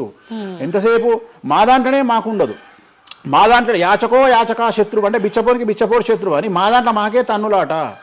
కామాఖ్యకు పోయి బలులిచ్చి పూజలు చేసుకునేటువంటి జ్యోతిష్కులు హైదరాబాద్కు వచ్చి అక్కడ బలులేవని చెప్తాడు ఒక జ్యోతిష్కుడు. సో ఇట్లా ఎందుకు చెప్తున్నారు అంటే వాళ్ళ కర్మ మనం ఏం చేయలేము. సో ఓవరాల్గా జ్యోతిష్యం అనేది ఏదైనా చరిత్ర సృష్టించగలుగుతుంది. జ్యోతిష్యము అంటే మనిషి యొక్క తలరాతనే జ్యోతిష్యం. ఇప్పుడు మీరు చెప్పిన దాన్ని బట్టి అంతా మనం పుట్టిన టైము ప్లేస్ని బట్టే డిసైడ్ అవుతుంది ఈ ప్రిడిక్షన్ అంతా. అంటే న్యాచురల్గా బర్త్ జరిగితే ఓకే, కానీ ఇప్పుడు అన్ని ముహూర్తాలు పెట్టుకొని టైము అన్ని చూసి చేస్తున్నారు కదా, మరి ఇటువంటి వారికి జాతకం ప్రిడిక్షన్ కరెక్ట్ ఉంటుందా? ఆ ముహూర్తం పెట్టాలి అనేటువంటి టైమింగ్ కూడా ఆయన డిసైడ్ చేస్తాడు దేవుడే. ప్రతిదీ మనం తోపులం అనుకుంటాం, నేను ఓన్గా ఆలోచిస్తున్నా అనుకుంటాడు. ఓకే, అది ఆల్రెడీ డిసైడెడే. నీ మనసులో ఆ భావం రావడానికి, నీ మనసులో ఆ ముహూర్తం పెట్టించుకోవాలి అని అనుకోవడానికి కర్త కర్మక్రియనే భగవంతుడు. మరి ఇది పెళ్లిళ్ళ విషయంలో ఎందుకు వర్తించదు? పెట్టుడు ముహూర్తాల్లో పెళ్లిళ్ళు వద్దు, అదంత సఖ్యతతో ఉండరు భార్యాభర్తలు అంటారు కదా. అసలు ముహూర్తం మంచిదైతే ఎందుకు విడిపోతున్నారు అని ఇప్పుడు కొంతమంది మేధావులు అడుగుతారు. ఫస్ట్ నేను చెప్పే పాయింట్ ఏంటంటే, నీ జాతకాలే గెలవకపోతే నువ్వు ఎంత మంచి ముహూర్తంలో చేసుకుంటే ఉంది. నీ జాతకాలు బాగుంటే, మీ జాతకాలు కలిస్తే నువ్వు అష్టమి నాడు పెళ్లి చేసుకున్నా, అమావాస్య నాడు పెళ్లి చేసుకున్నా ఏమీ కాదు. రైట్. సో నేను మాట్లాడే విషయం ఏంటంటే, నీ అబ్బాయి అమ్మాయి జాతకాలు బాగా కుదిరినప్పుడు వాళ్ళ లైఫ్ ఎక్కడో ఉంటుంది. చాలా మంది there is calculated love, calculated relation. అమ్మాయి ఏమనుకుంటుంది, నేను నెలకు 1,50,000 సంపాదిస్తున్నా, నాకు ఖచ్చితంగా 2 లక్షలు సంపాదించే అబ్బాయి కావాలి అనుకుంటుంది. కానీ నన్ను జీవితంలో బాగా చూసుకునే అబ్బాయి కావాలి, నేను కాంప్రమైజ్ అవుతా, నీకు 1,00,000 వస్తుందా, నేను 1,50,000 సంపాదిస్తా, ఇద్దరం కలిసి 2.5 లక్షలతో బతుకుతాము అని ఏ అమ్మాయి అనుకోదు. సో ప్రతి ఒక్కడి క్యాలిక్యులేషన్ ఇదే. అలాగే అబ్బాయి ఏమనుకుంటాడు, నాకు 2 లక్షలు వస్తుంది కానీ నాకు చాలా అందమైన అమ్మాయి కావాలి అనుకుంటాడు. సో ఇక్కడ ఉన్న డిమాండ్కు తగ్గట్టు సప్లై లేదా. సో అప్పుడు ప్రాబ్లం ఏమవుతుంది, ఫైటింగ్. అప్పుడు ఏమవుతుంది అంటే కాంప్రమైజ్ అనేది స్టార్ట్ అవుతుంది. అంటే జ్యోతిష్యుడు జాతకాలు బాగాలేవు అని చెప్పినా ఇనే పరిస్థితులలో వీళ్ళు ఉండరు. రెండవది, జ్యోతిష్కులు కూడా ఏం చేస్తారంటే సాధ్యమైనంత వరకు ముక్కుసూటిగా ఆన్సర్ చెప్పకుండా, కుజదోషం ఉంది, 7వ ఇంట్లో కుజుడున్నాడు, 7వ ఇంట్లో శని కుజులు కలిసి ఉన్నారు, సో చాలా ప్రాబ్లం అవుతుంది. లేదా 7వ ఇంట్లో చంద్రుడు కుజుడు కలిసి ఉన్నారు, సో పిల్లవాడి తల్లి వల్ల సమస్యలు వస్తాయి, లేదా పిల్ల తల్లి వల్ల సమస్యలు వస్తాయి అని వీడు డైరెక్ట్గా అమ్మాయికో అబ్బాయికో చెప్పడు. లేదు మీ ఇద్దరికి సంతాన యోగం లేదు అని చెప్పడు. ఉదాహరణ 9:5 అయింది, ఇద్దరిది అమ్మాయిది అబ్బాయిది, సంతాన యోగం ఉండదు, షష్టాష్టకాలు అయినాయి. వీడు ఏమంటాడు, షష్టాష్టకాలలో శుభ షష్టాష్టకాలు అంటాడు. అంటే విషయంలో మంచి విషయం ఉంటుందా, ఉండదు కదా. శుభ షష్టాష్టకాలు ఎక్కడి నుండి వచ్చినాయి, నువ్వు చెప్పేదే విషం అంటున్నావు, విషం అనుకుంటూ మంచి విషయం అంటున్నావు మళ్ళా. సో మంచి విషయం ఎక్కడ నుండి ఉంటుంది, ఉండదు. విషయం వేసుకుంటే చస్తాడు. అట్లనే షష్టాష్టకాలు అంటే ప్రాబ్లం స్టార్ట్ అవుతుంది. అట్లనే 9:5 ఏకనాడి, వర్ణదోషము, యోని దోషము, ఇట్లా చాలా రకాల దోషాలు ఉంటాయి. సో ఈ దోషాలను ఏం చేస్తారంటే, ఈ దోషాలను ఎదుటి వ్యక్తికి నిజాయితీగా చెప్పడం మానేసి సాధ్యమైనంత వరకు వీళ్ళు పెళ్లి చేసుకోవాలి అనే ఇంటెన్షనల్ గా పాజిటివ్ వేలో వెళ్తాడు. రెండవది ఏంటంటే, ఆల్రెడీ వీళ్ళు ఏం చేస్తారు, మేమిద్దరం ఫిక్స్ అయినాము, మేము పెళ్లి చేసుకుంటాము అని డిసైడ్ చేసుకొని వస్తారు అక్కడికి. అప్పుడు వాడు ఇవన్నీ చెప్పి వాళ్ళ మనసును విరగొట్టాడు. జనరల్గా ప్రపంచంలో ఏ అమ్మాయి తండ్రి కానీ ఏ అబ్బాయి తండ్రి కానీ తన బిడ్డనో తన కూతురో తన అల్లుడో నాశనం కావాలి అని కోరుకోరు. కానీ చెప్పగలిగినటువంటి పరిస్థితుల్లో ఎవరు ఉండాలి, జ్యోతిష్కుడు ఉండాలి. సో అది నేను చేస్తున్న ప్రస్తుతం కలియుగంలో. వేరే వాళ్ళు ఎవరు చేయట్లేదు ఆ విధంగా. ఎందుకంటే రేపొద్దున కలిసి ఉండకపోతే 2 కుటుంబాలు బాధపడతాయి, సమాజంలో చెడ్డ పేరు వస్తుంది, వీళ్ళ లైఫ్ స్పాయిల్ అయిపోతుంది. సో అందుకని నేను చాలా జాగ్రత్తగా మొదలే డిసైడ్ చేసి, నీకు ఈ ప్రాబ్లం ఉందిరా బాబు, నువ్వు జాతకాలు నీకు కలవలేదు, వివాహం చేసుకోకు అని చెప్తా. వీళ్ళ జాతకాలు బాగా లేకున్నా తీసుకుపోయి మంచి ముహూర్తం చూసుకొని పెళ్లి చేసుకుంటే ఆ ముహూర్తం వీళ్లను సఫలీకృతులను చెయ్యదు. నీ జాతకం బాగుండాలి. అట్లనే నువ్వు ఏ టైంలో పుట్టాలనో డిసైడ్ చేసుకున్నా అని నువ్వు అనుకొని సిజేరియన్ పెట్టుకుంటావు. కానీ ఆ టైంలో నువ్వు నక్షత్రమే చూస్తావేమో కానీ 6వ ఇంట్లో ఉండే గ్రహాలు 12వ ఇంట్లో గ్రహాలు డిసైడ్ చేయగలిగింది భగవంతుడు. ఆ టైంలో ఒకవేళ వ్యయస్థానంలో గ్రహాలున్నా 6వ స్థానంలో గ్రహాలున్నా జాతకం అంతా కింద మీద అవుతుంది. ఒకవేళ కుజుడు ఉండే స్థానాన్ని బట్టి, చంద్రుడు బుధుడు ఉండే స్థానాన్ని బట్టి జాతకాలు కరెక్ట్గా డిసైడ్ చేయకపోతే ఆటిజంతో మగపిల్లలు పుడతారు. సో ఇన్ని సమస్యలు ఉంటాయి. సో చాలా ఈజీగా సిజేరియన్ ఆపరేషన్ చేసుకోగానే పిల్లలు మంచిగా పుడతారు అని కాదు అక్కడ. ఎందుకంటే నువ్వు పిల్లలు మంచిగా పుట్టాలి లేదు అనేది డిసైడ్ చేయడానికి it will take 3 to 4 hours. కానీ 3 to 4 minutes లో జ్యోతిష్కుడు డిసైడ్ చేస్తుంది. అది తప్పు. ఈ మధ్యకాలంలో దశమహావిద్యల అమ్మవార్ల గురించి చాలా ఎక్కువగా వింటున్నాం. రాబోతున్న సినిమాలు, ఆల్రెడీ వచ్చిన సినిమాలు కూడా వారికి సంబంధించిన సినిమాలు ఎక్కువగా రావడం జరుగుతోంది. అంటే కొత్తగా, అంటే ఎవరైనా మనిషి కొత్తగా వస్తే మాట్లాడుకోవడం వరకు ఓకే, కానీ భగవంతుల గురించి కొత్తగా మన అందరిలోకి రావటము, వాళ్ళ గురించి మాట్లాడుకోవటము, మళ్ళీ అంటే భగవంతుడు అంటేనే అందరికీ అందుబాటులో ఉండి వాళ్ళకున్న కష్టాల నుంచి గట్టెక్కించడానికి ఆరాధించే వాళ్ళుగా మనం భావిస్తాము. మరి వాళ్ళని అందరూ ఆరాధించొద్దని రకరకాల విధానాలన్నీ చెప్తూ ఉన్నారు. ఎవరు అసలు ఈ దశమహావిద్యలు, ఎందుకు ఆరాధించొద్దు అందరూ? నేను 1991 ఐ థింక్ ఘరానా మొగుడు అనే సినిమా ఓపెనింగ్ చేయడానికి విశాఖపట్నం వెళ్ళాను నేను. ఆ సినిమా ముహూర్తం నేనే పెట్టిన. ఇక్కడ చిరంజీవి గారి సినిమా, రాఘవేంద్రరావు గారిది విశాఖపట్నంలో అయ్యింది. బంగారు కోడిపెట్ట అనే సాంగ్ తోని ఆ సినిమా స్టార్ట్ అయింది. అది ముహూర్తం చేసిన నేను విశాఖపట్నంలో. అప్పుడు నేను అక్కడనే పక్కనే ఉన్నటువంటి శ్రీకాకుళం అనేటువంటి ఒక ప్రాంతానికి వెళ్ళిన. నేను మాట్లాడేది 1991. అప్పుడు వాళ్ళకి ఎన్టీ రామారావు అంటే ఎవరో తెలియదు. హైదరాబాద్లో ఎన్టీ రామారావు ఉంటాడు అంటే వాళ్ళ ఆశ్చర్యానికి అంతులు లేవు. అంటే ఎన్టీ రామారావు అనే వ్యక్తిని మీరు చూసిరా, మీకు తెలుసా అంటే వాళ్ళంతా, అంటే ఆ రోజు ఉన్నటువంటి డెవలప్మెంట్, ఆ రోజున్న ఫ్లైట్లు, ఆ రోజున్న వ్యవస్థను బట్టి వాళ్ళు ఎక్కడనో కుగ్రామంలో ఉండేటువంటి మనుషులు. సో వాళ్లకు ఎన్టీఆర్ అంటే హైదరాబాద్ అంటే తెలియదు. మీరు ఇప్పటికీ కూడా శ్రీకాకుళం ఆ ఏరియాకి వెళ్ళి హైదరాబాద్ మీరు జీవితంలో వచ్చిరని అడగండి, 190 మందికి హైదరాబాద్ అంటే ఏందో తెలియదు. ఓకే, సో అట్లనే భారతదేశంలో మనది ఇప్పుడు మన తెలుగు రాష్ట్రాల్లో పుట్టిన చాలా మంది దగ్గరికి వెళ్ళి ఢిల్లీ ఎలా ఉంటుంది అని అడిగితే మీకు తెలియదు, ముంబై ఎలా ఉంటుంది అని అడిగితే మీకు తెలియదు. మాకు తెలియదు కాబట్టి ప్రపంచం గింతే బాయిలకప్ప అనుకోవద్దు. సో దశమహావిద్యలు అనేవి ఇవాళ కొత్తవి కావు. ఎలాగైతే లింగాకారంలో శివుణ్ణి పూజిస్తున్నామో, శివుడి భార్య అయినటువంటి సతీదేవిని అదే యోని రూపంలో పూజిస్తున్నాము. అయిపోయింది, చెరిసగం మంచుకురు ప్రపంచాన్ని. నీకు ఇవాళ తెలిసింది వేణుస్వామి చెప్తే. వేణుస్వామి ఎంక్వైరీ చేయడం అలవాటు, వేణుస్వామికి ఎక్స్ప్లోర్ చేయడం అలవాటు కాబట్టి తిరిగి వచ్చి నీకు ఇవాళ చెప్తే నీకు అర్థమైంది. నువ్వు అంత మాట మాట్లాడుతున్నావు. అరుణాచలం ఎవరికి తెలిసి ఇవాళ వరకు? ఎందుకు అరుణాచలానికి పొలోమంటే వెళ్ళిపోతున్నారు అంటే చాగంటి కోటేశ్వరరావు గారు చెప్పడం వల్ల నీకు అరుణాచలం తెలిసింది. మరి అరుణాచలం విషయంలో ఇదే డిస్కషన్ ఎందుకు వస్తలేదు? అరుణాచలం అనేది నిన్న మొన్నటి దానిక తెలియదు కదా జనాలకు. ఇవాళ గిరి ప్రదక్షిణలు చేస్తూనే ఉన్నారు కదా మీరు అందరు పోయి. అంటే ఎవరో ఒకళ్ళు ఒక సబ్జెక్టు గురించి మాట్లాడేటువంటి పరిస్థితిలోకి రావాలి. ఆ ఫ్రీడమ్ మనం ఇవ్వాలి. సో అరుణాచలం గురించి చాగంటి గారు ఎలా మాట్లాడినారో దశమహావిద్యల గురించి వేణుస్వామి గత 5 సంవత్సరాల నుండి ఫైటింగ్ చేస్తూ ఈ స్టేజ్కి తీసుకొచ్చిండు. దశమహావిద్యల గురించి మాట్లాడడంలో చాలా ఇబ్బందులు ఉంటాయి. ఎందుకంటే చాలా మంది దొంగ పనులు చాటుకు చేయాలనుకుంటారు కానీ పబ్లిక్ లో చేయాలనుకోరు. సో అలాంటి దాన్ని సైలెన్స్ బ్రేక్ చేసినటువంటి వ్యక్తి వేణుస్వామి. దానివల్ల వేణుస్వామి చాలా సఫర్ అయ్యిండు, సామాజికంగా సఫర్ అయ్యిండు, పండితులతో సఫర్ అయ్యిండు, మీడియా వల్ల సఫర్ అయ్యిండు, చాలా మందితో సఫర్ అయ్యిండు దశమహావిద్యల గురించి మాట్లాడడం వల్ల. అంటే ఎందుకు మరి మీరు ఇంత సఫర్ అవుతున్నప్పుడు ఎందుకు? నా ఇష్టం అది. అంటే సమాజంలో ఉన్నప్పుడు ఇష్టం, మన ఇష్టం. నేనేం తప్పు మాట్లాడతలేను కదా. ఇప్పుడు నేననే పాయింట్ ఏంటంటే అల్ట్రాసెట్ అని ఒక టాబ్లెట్ ఉంటుంది. ఆ టాబ్లెట్ లో గంజాయి ఉంటుంది. సో మనం వాడే చాలా టాబ్లెట్లలో గంజాయి ఉంటుంది. మనం వాడే చాలా టాబ్లెట్లలో కొన్ని క్యాన్సర్ ఔషధాలలో పాము విషం ఉంటుంది. దాని గురించి మనం మాట్లాడుకోం. సో మనం దేని గురించి మాట్లాడుకుంటాము అంటే ఏదైనా కొత్తది వచ్చినప్పుడు, వేణుస్వామి లాంటి వాడు వచ్చినప్పుడు మాట్లాడుకుంటాడు. ఇప్పుడు చాలా మంది, కొంతమంది నాకు తెలిసిన వాళ్ళు షుగర్ అంటే ఇప్పటికి కూడా చెప్పుకోరు. భారతదేశంలో షుగర్ వస్తే చెప్పుకోరు షుగర్ వచ్చిందని. అంతెందుకు ఇవాళ గురించి సరోగసి గురించి ఇప్పటికీ మన దేశంలో మాట్లాడుకోరు. ఇప్పటికి కూడా చాలా మంది సెలబ్రిటీలు సరోగసితోని పిల్లల్ని గంటూ అబద్ధాలు చెప్పుకుంటారు, మేము కడుపుతోనున్నామని. అట్లనే అబద్ధాలు చెప్పుకుంటారు, అట్లనే శ్రీమంతాలు చేసుకుంటారు. కానీ వాళ్ళంతా సరోగేట్ మదర్స్. కానీ వాళ్ళు జనాలకు తెలియదు. ఎందుకంటే పొద్దున్న లేచి డోర్ కొట్టి నువ్వు కడుపుతో ఉన్నావా లేదా అని బెదిరిస్తాడు. ఎవడన్నా బెదిరించాడు కదా. నువ్వు ఒక నిజమైన ప్రెగ్నెంట్ను పిలిచి అమ్మ 9 నెలలకు నీ బాడీ లాంగ్వేజ్ ఏందో అడుగు. డెలివరీ అయిన తర్వాత 40 రోజులు నీకు సుక్కలు ఎట్లా కనిపిస్తాయో అడుగు.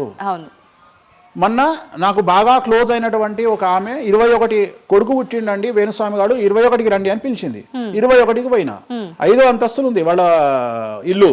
కిందికి నేను వచ్చిన పార్కింగ్ దిగంగానే వేణుస్వామి గారు మీరు లిఫ్ట్ లో రండి అని మెట్లెక్కుంటూ పోతుంది. 22వ రోజు. నాకు అనుమానం రాదా? వస్తుంది. నేను కూడా ఒక అడగాని పుట్టిన కదా, నేను కూడా ఒక అమ్మ కొడుకునే కదా. నాకు తెలుసు మదర్ కి ఇబ్బందులన్నీ అసలు ఉండవు. సరోగా ఈమె కనదు కదమ్మా. ఇప్పుడు ఎవరో అంటారు, మీరు అది గెస్ చేశారు. గెజ్జేయడం ఏంది, 2 మెట్లు ఎక్కాలంటేనే బాడీ లాంగ్వేజ్ తెలిసిపోతుంది కదా. అవును. ఈమె స్వామి గారు మీరు లిఫ్ట్లో రండి అని టకటక మెట్లు ఎక్కుంటూ ఉరుకుతుంది. అంటే అంతకుముందు ఒక ఎట్లా ఉరికిందో డెలివరీ అయినాక కూడా అట్లే ఉరుకుతుంటే నాకు అనుమానం, ఏమేమి ఇట్లా ఉరుకుతుంది అంటే okay surrogate okay okay okay అంటే వాళ్ళు చెప్పుకోవడానికి భయపడుతుంది. అందరు నయనతారు లక్ష్మీ మనుషులు కాదు కదా. అప్పటికైనా మీకు చెప్పారా వాళ్ళు ఓపెన్ గా? చెప్పలేదు, ఇప్పటికీ చెప్పలేదు. ఆల్రెడీ అట్లనే సెలబ్రిటీలు చాలా మంది ఇదే పని చేస్తారు. సో ఇలాంటివి మాట్లాడుకోవాలి అంటే సమాజం యాక్సెప్ట్ చేయదు. కానీ వేణుస్వామి వచ్చి దశమహావిద్యలో నాన్ వెజ్ పెడతారు అనగానే ఇక నాన్ వెజ్ ప్రపంచంలో ఎవరు తిననట్టు, ఇక నాన్ వెజ్ అసలు నాన్ వెజ్ ఇక అసలు అదేదో తప్పైనట్టు, ఇక లిక్కర్ ఎవరు తాగలేనట్టు. మళ్ళీ చూస్తే తెలంగాణలో హైయెస్ట్ లిక్కర్ సేల్స్ భారతదేశం మొత్తంలో తెలంగాణదే ఉంటుంది, ఆంధ్రప్రదేశ్దే ఉంటుంది. మనం బతికేది 2 రాష్ట్రాలు బతికేదే లిక్కర్ మీద బతుకుతాయి. కానీ మళ్ళీ మనకు ఎక్కడ లేని బాధ, వేణుస్వామి మాట్లాడితే నిజాయితీగా మాట్లాడిండు కాబట్టి వేణుస్వామి తప్పు చేస్తుండు, వేణుస్వామి ఆడ మందావుతుండడా. సార్ కరోనా వరకు తినకూడని కమ్యూనిటీలు ఏవి కూడా, అంటే నాన్ వెజ్ ముట్టుకోని కమ్యూనిటీలు కూడా డాక్టర్ చికెన్ తినురి మటన్ తినురి అనగానే ఒక్కొక్కడు మార్కెట్లో లేనంత మటన్ చికెన్ తిన్నారు. కమ్యూనిటీల గురించి నేను మాట్లాడా. అప్పటిదాకా మేము తినము అన్నోడు కూడా తినడం స్టార్ట్ చేసిర్రు. అంటే నువ్వు డాక్టర్ చెప్తే మళ్ళీ డాక్టర్ చెప్పాడు కాబట్టి తింటున్నామండి, లేకుంటే తినేవాళ్ళం కాదు. తిన్నవా లేదా? సో తప్పే ఉంది. అసలు మద్య మాంసాదులు లేని దేవతల గురించి మాట్లాడుకుందాం. ఎక్కడున్నారు దేవతలు? అసలు మద్య మాంసాదులు లేని దేవతలేరి? రాముడు క్షత్రియుడు, మాంసం తినలేదా? సురాపానం అంటున్నావు, దేవతలే సురాపానం తీసుకున్నారు. అది మద్యమే మరి అది దానికి ఏంటమ్మా? ఇప్పుడు ఎన్నో యాగాలు చేస్తారు, అవన్నీ పుకార్లు అంటున్నారు. అదే చెప్తున్నా నేను నీకు. సురాపానము అని ఎక్కడ పెట్టిరు? అమృతము అని ఎక్కడ పెట్టి? సురాపానము నథింగ్ బట్ సారా, ఇప్పసారా. అంటే అప్పుడు ఇన్ని రకాల మందులు లేవు కాబట్టి, స్కాచ్లు ఓడకాలు వైండ్లు లేవు కాబట్టి అప్పుడు మనకు ఒకటే ఏంది? సురాపానం అంటే సారా అంటే ఇప్పసారా, ఇప్ప పూల నుండి తీసినటువంటి సారా. అంతే, అది కూడా అంతే. మళ్ళా రోజులు పెరుగుతున్న కొద్ది టేస్ట్ మారుతుంది. సో ఇవాళ వేణుస్వామి వచ్చి మాట్లాడంగానే ఇక ఎక్కడ లేనటువంటి, అంటే ఏం లేదు. నేను అనేది ఏంటంటే టార్గెట్ చేయడానికి ఏదో ఒకటి కావాలి. ఇప్పుడు నువ్వు దశమహావిద్యల గురించి తెలుసుకోవాలి అంటే నువ్వు కామాఖ్య పోవాలి. అప్ అండ్ డౌన్ 30,000 అవుతుంది ఫ్లైట్ టికెట్, ట్రైన్లో పోలేవు. ఈ 30,000 రూపాయలు ఖర్చు పెట్టి నువ్వు అక్కడికి పోయి అక్కడ ఏం జరుగుతుంది అని తెలుసుకుని వచ్చిన తర్వాత వేణుస్వామి మీద నీకు క్లారిటీ వస్తుంది. సో ఒకవేళ నమ్మినోడు నమ్ముతాడు, నమ్మడు. I don't care. నేనేంటంటే నేను తీసుకున్నటువంటి టార్గెట్ ప్రకారం వెళ్తున్నా, నేను చెప్పాలనుకున్నా.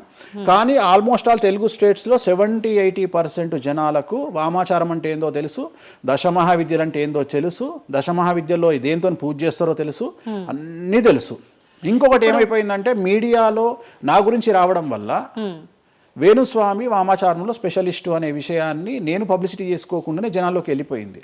సో ఎవరైతే వామాచారంతో పూజలు చేయాలనుకుంటారో ఆటోమేటిక్గా వాళ్ళే నా దగ్గరకు వస్తున్నారు.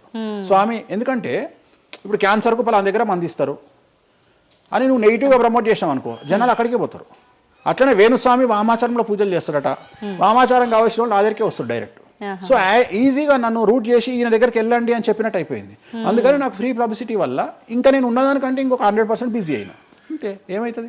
ఎందుకంటే అమ్మవారు కదా డిసైడ్ చేసేది. నేనేమనుకుంటా అంటే అమ్మవారు డిసైడ్ చేస్తుంది, అమ్మవారే డిసైడ్ చేస్తుంది. ఇప్పుడు నేను ఏదైనా హిందూ మతానికి, హిందూ శాస్త్రానికి, వామాచార విధానానికి, తంత్ర మార్గానికి, అమ్మవార్లకు వ్యతిరేకంగా నేను ఏం చేసినా అమ్మవారు నన్ను సర్వనాశనం చేస్తుంది.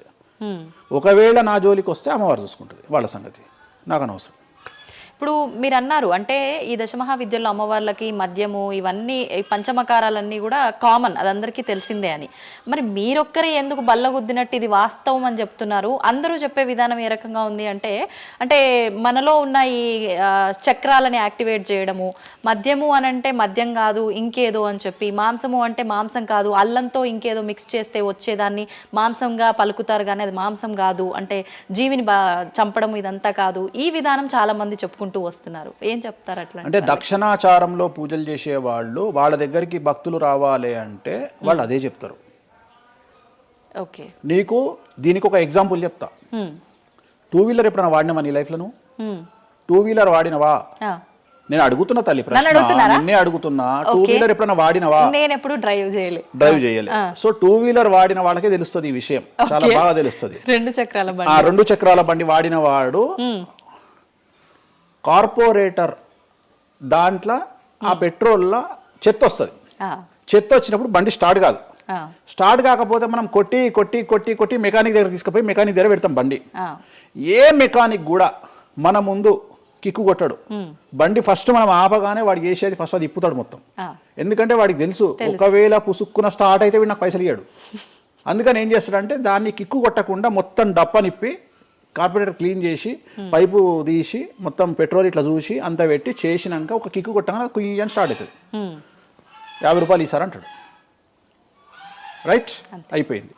రెండవది, నువ్వు ఆంజనేయ స్వామి గుళ్ళో పనిచేసే పంతుల దగ్గరికి పో, జ్యోతిష్యం చెప్పించుకో.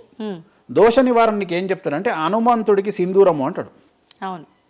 నవగ్రహ గుడిల పంతుల దగ్గరికి పో, గ్రహాల పూజలు చెప్తారు. నవగ్రహాలకు అభిషేకము అంటాడు, తైలాభిషేకము అంటాడు. అంటే నువ్వు ఎవరి దగ్గరికి పోతే వాడి దగ్గర లేని దాన్ని వాడు అడ్వైజ్ చేయడు. లాజిక్ అర్థమైందా? వాడి దగ్గర లేని దానికి వాడు అడ్వైజ్ చేయడు.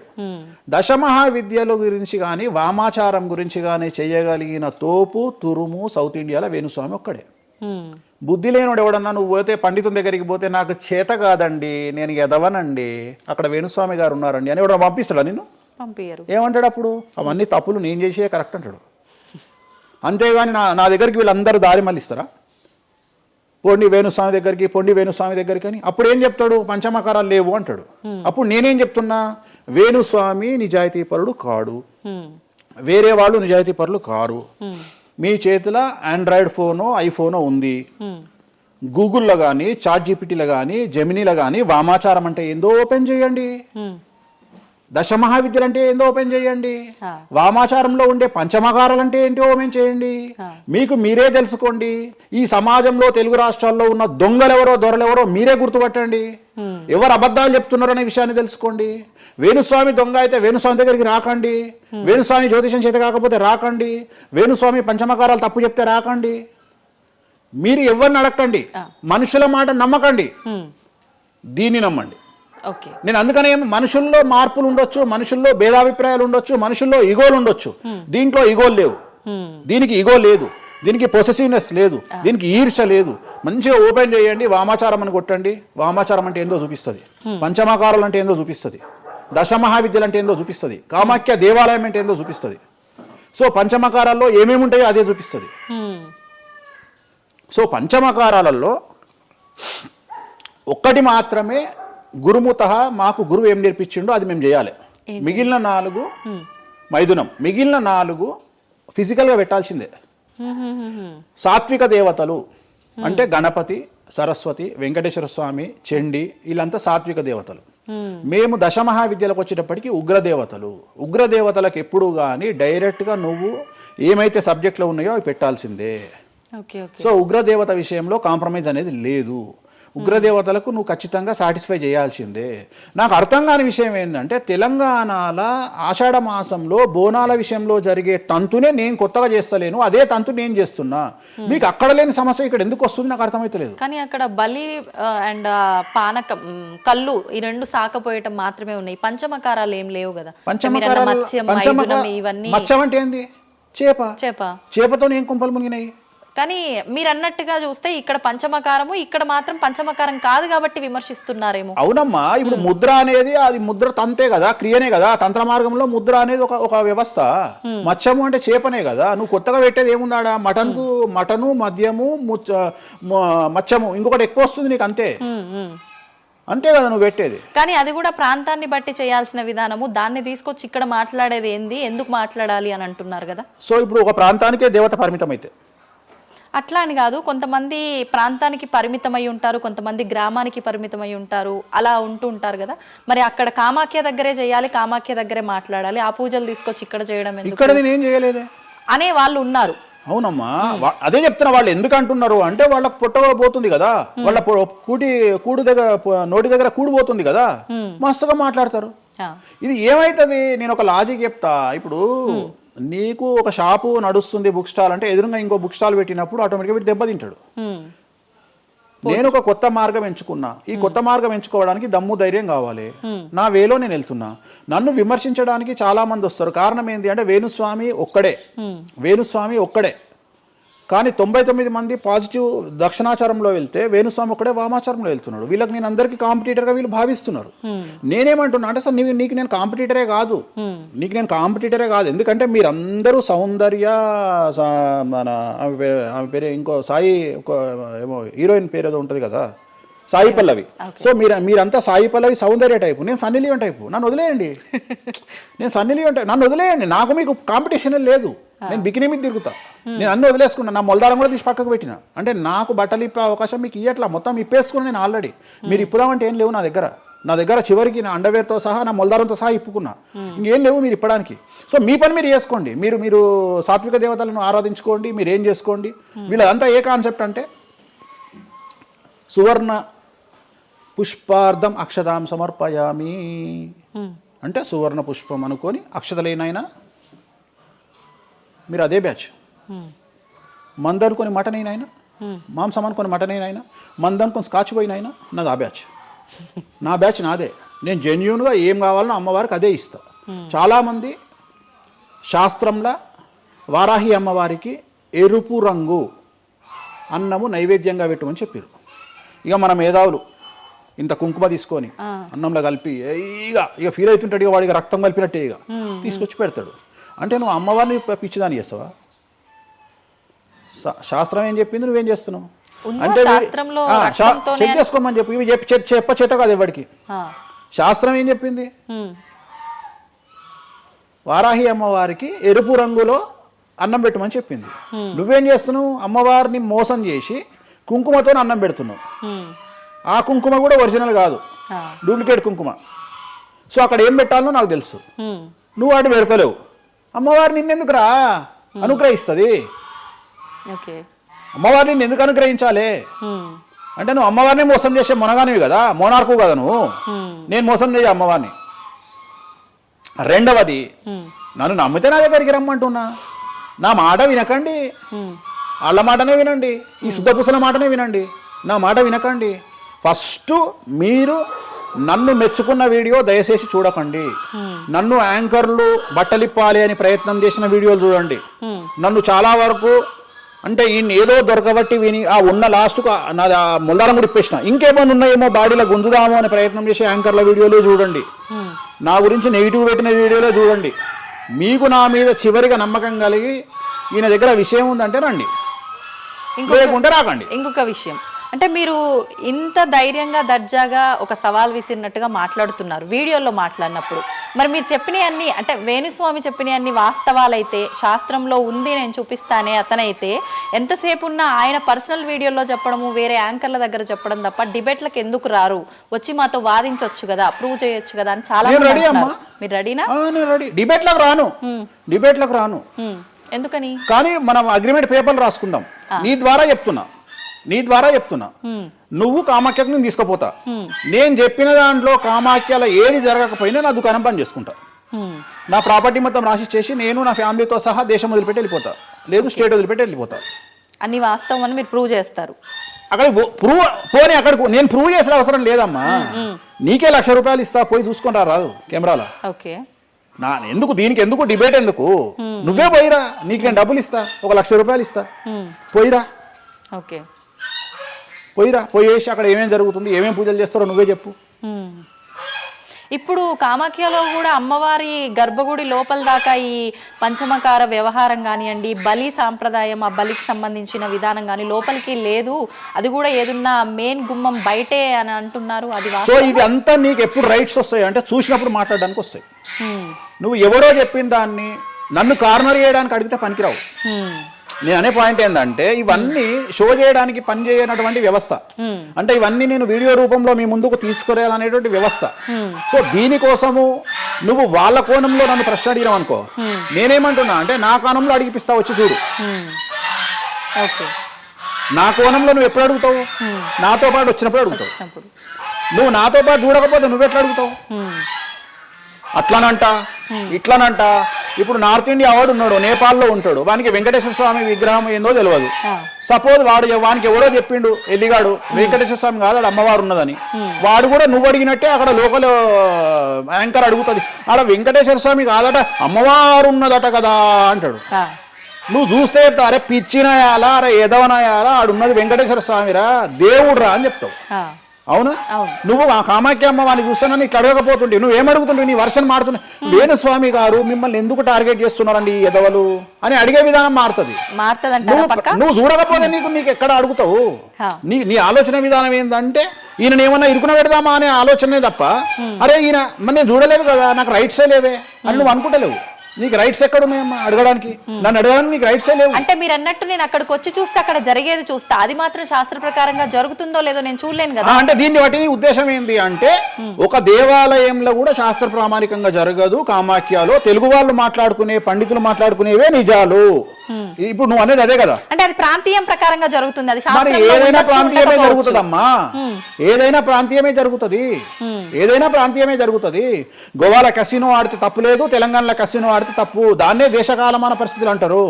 తిరుపతి వెంకటేశ్వర స్వామికి తిరుపావడ సేవ చేస్తారు, మరి ఎందుకో లోకల్ టెంపుల్ ఎందుకు తిరుపావడ సేవ చేస్తలేరు?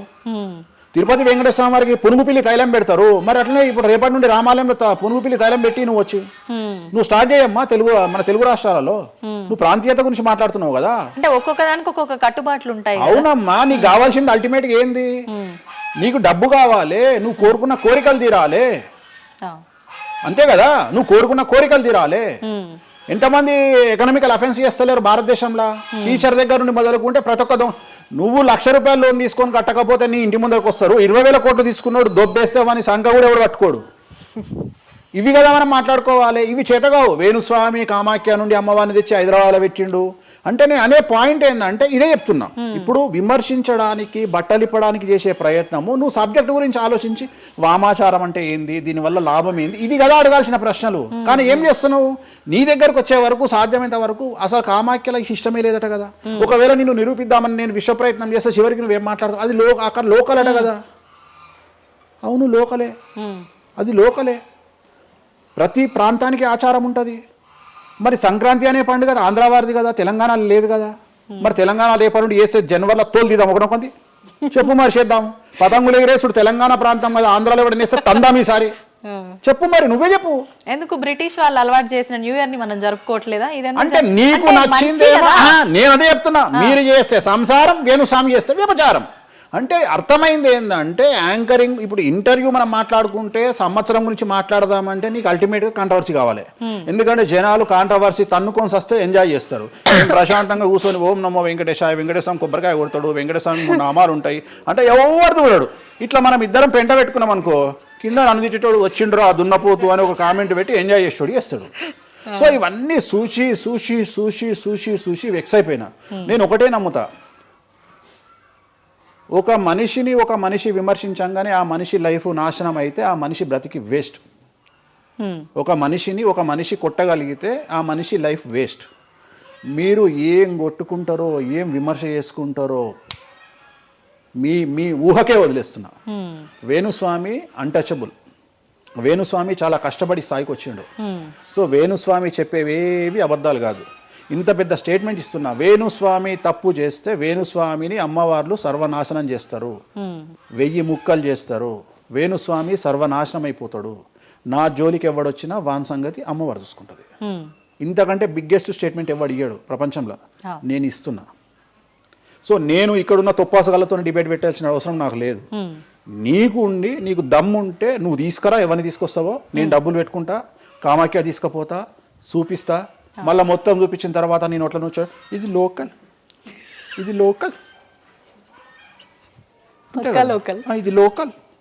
రాత్రి పెళ్లిలు ఏదైతాయి ఆంధ్రాలో అవుతాయి, తెలంగాణలో ఏ పెళ్లిలు అవుతాయి 11 గంటలకు అవుతాయి. మరి ఇప్పటి నుండి తెలంగాణలో ఎవడన్నా రాత్రిపూట పెళ్లి చేసుకుని తన్నాలే పట్టుకొని. ఇంత పెద్ద గ్లోబలైజేషన్ అయ్యింది. చివరికి బాలయ్య బాబు సినిమాలకు కూడా పరదాలు కాలుస్తున్నాం అమెరికాలో, పవన్ కళ్యాణ్ సినిమాలకు కూడా పరదాలు కాలుస్తున్నాం అమెరికాలో. దీంట్లో రానటువంటి పట్టింపు ఓన్లీ వేణుస్వామి కామాఖ్య దగ్గరికి పోయినప్పుడే వస్తుంది అంటే కావాలని చేస్తున్న వ్యవహారం ఇదంతా వాళ్ళ ఇష్టం. ఇప్పుడు కాసేపు ఇవన్నీ పక్కన పెడితే కామాఖ్య, ఈ జాతకాలు ఇవన్నీ ఇప్పటి వరకు కూడా రకరకాల విపత్తులు అయితే మనం చూసాం. గత ఉగాది మన కొత్త సంవత్సరం నుంచి కూడా ఇప్పటి వరకు చాలా విపత్తులు చూసినాం. అంటే పంచభూతాల్లో ఒక్కొక్కటి ఒక్కొక్క ప్రళయంగా, అగ్ని ద్వారా కావచ్చు, గాలి ద్వారా కావచ్చు, రకరకాలుగా. ఇప్పుడు ఈ గ్రహాల మార్పుల వల్ల ఏవో రాబోతున్నాయని, మొన్న రీసెంట్గా బ్రహ్మంగారి ఇల్లు కూలింది అని, అంటే ఎక్కడ ఏ మూలన ఏం జరిగినా కూడా దాన్ని ప్రతి ఒక్కదానికి లింక్ చేసి దానివల్ల ఏదో దుష్ప్రభావాలు రాబోతున్నాయి, దీనివల్ల ఇబ్బందులు పడబోతున్నారని చెప్పి చెప్తున్నారు. మరి ఈ 2026 మనమైతే ఉగాది నుంచి చూసుకుంటాం, కానీ ఆంగ్ల నూతన సంవత్సరం రాబోతోంది. దీని ద్వారా మనకు ఉగాది వరకు ఈ మధ్య కాలంలో ఎలా ఉండబోతోంది, గ్రహాలు రాశుల పరంగా చూసుకుంటే, పంచభూతాల పరంగా చూసుకుంటే, తర్వాత మనకి ఈ సంవత్సరం మారిన తర్వాత ఎలా ఉండబోతోంది. 20 నిమిషాలు ఆడుకుందామనే ప్రయత్నం చేసిన నీకు ఇప్పుడు చిన్న ఫినిషింగ్ టచ్ ఇస్తా. అసలు నువ్వు జనవరి 1కు ముందు నా దగ్గరికి ఇంటర్వ్యూకి ఎందుకు వచ్చినావు? ఎందుకు రావు? ఉగాది కదా నువ్వు రావాలి. ఉగాదిది సపరేట్, అప్పుడు కొత్త పంచాంగం దృష్ట్యా ఇది సపరేట్. క్వశ్చన్ లేదు. ఎందుకని? తప్పు. దీనికి ఆన్సర్ చెప్పినాకనే ముందరకు పోవాలి మనం. ఉగాది 2026 మార్చి 19 నాడు శ్రీ పరాభవన సంవత్సరం వస్తుంది. దానికి కదా మనం పంచాంగం తీసుకోవాలి. నేను ఎందుకు ముందుగా వచ్చానంటే నేను దానికి ఆన్సర్ చెప్తా. మీరు ఎట్లాగో బిజీ పూజల్లో, మళ్ళీ నాకు అవకాశం దొరుకుతుందో లేదో తెలియదు. కాదు కాంపిటీషన్ జీవితములో నిన్ను నువ్వు నిలబెట్టుకోవడానికి కొత్తదనాన్ని ఎంచుకొని నిన్ను నమ్ముకున్నటువంటి ఓనర్కు నీ పూర్తి కర్త కర్మ క్రియ నీ రిజల్ట్ను ఇవ్వడానికి నువ్వు చేస్తున్నటువంటి ఒక ప్రయత్నం, నిన్ను నువ్వు జనాల్లో కొత్తగా ప్రొజెక్ట్ చేసుకోవడానికి చేస్తున్నటువంటి ప్రయత్నం. అదే ప్రయత్నం వేణుస్వామి చేసిండు కామాఖ్య విషయంలో. అమ్మా ఇట్లొచ్చారా? అర్థమైందా?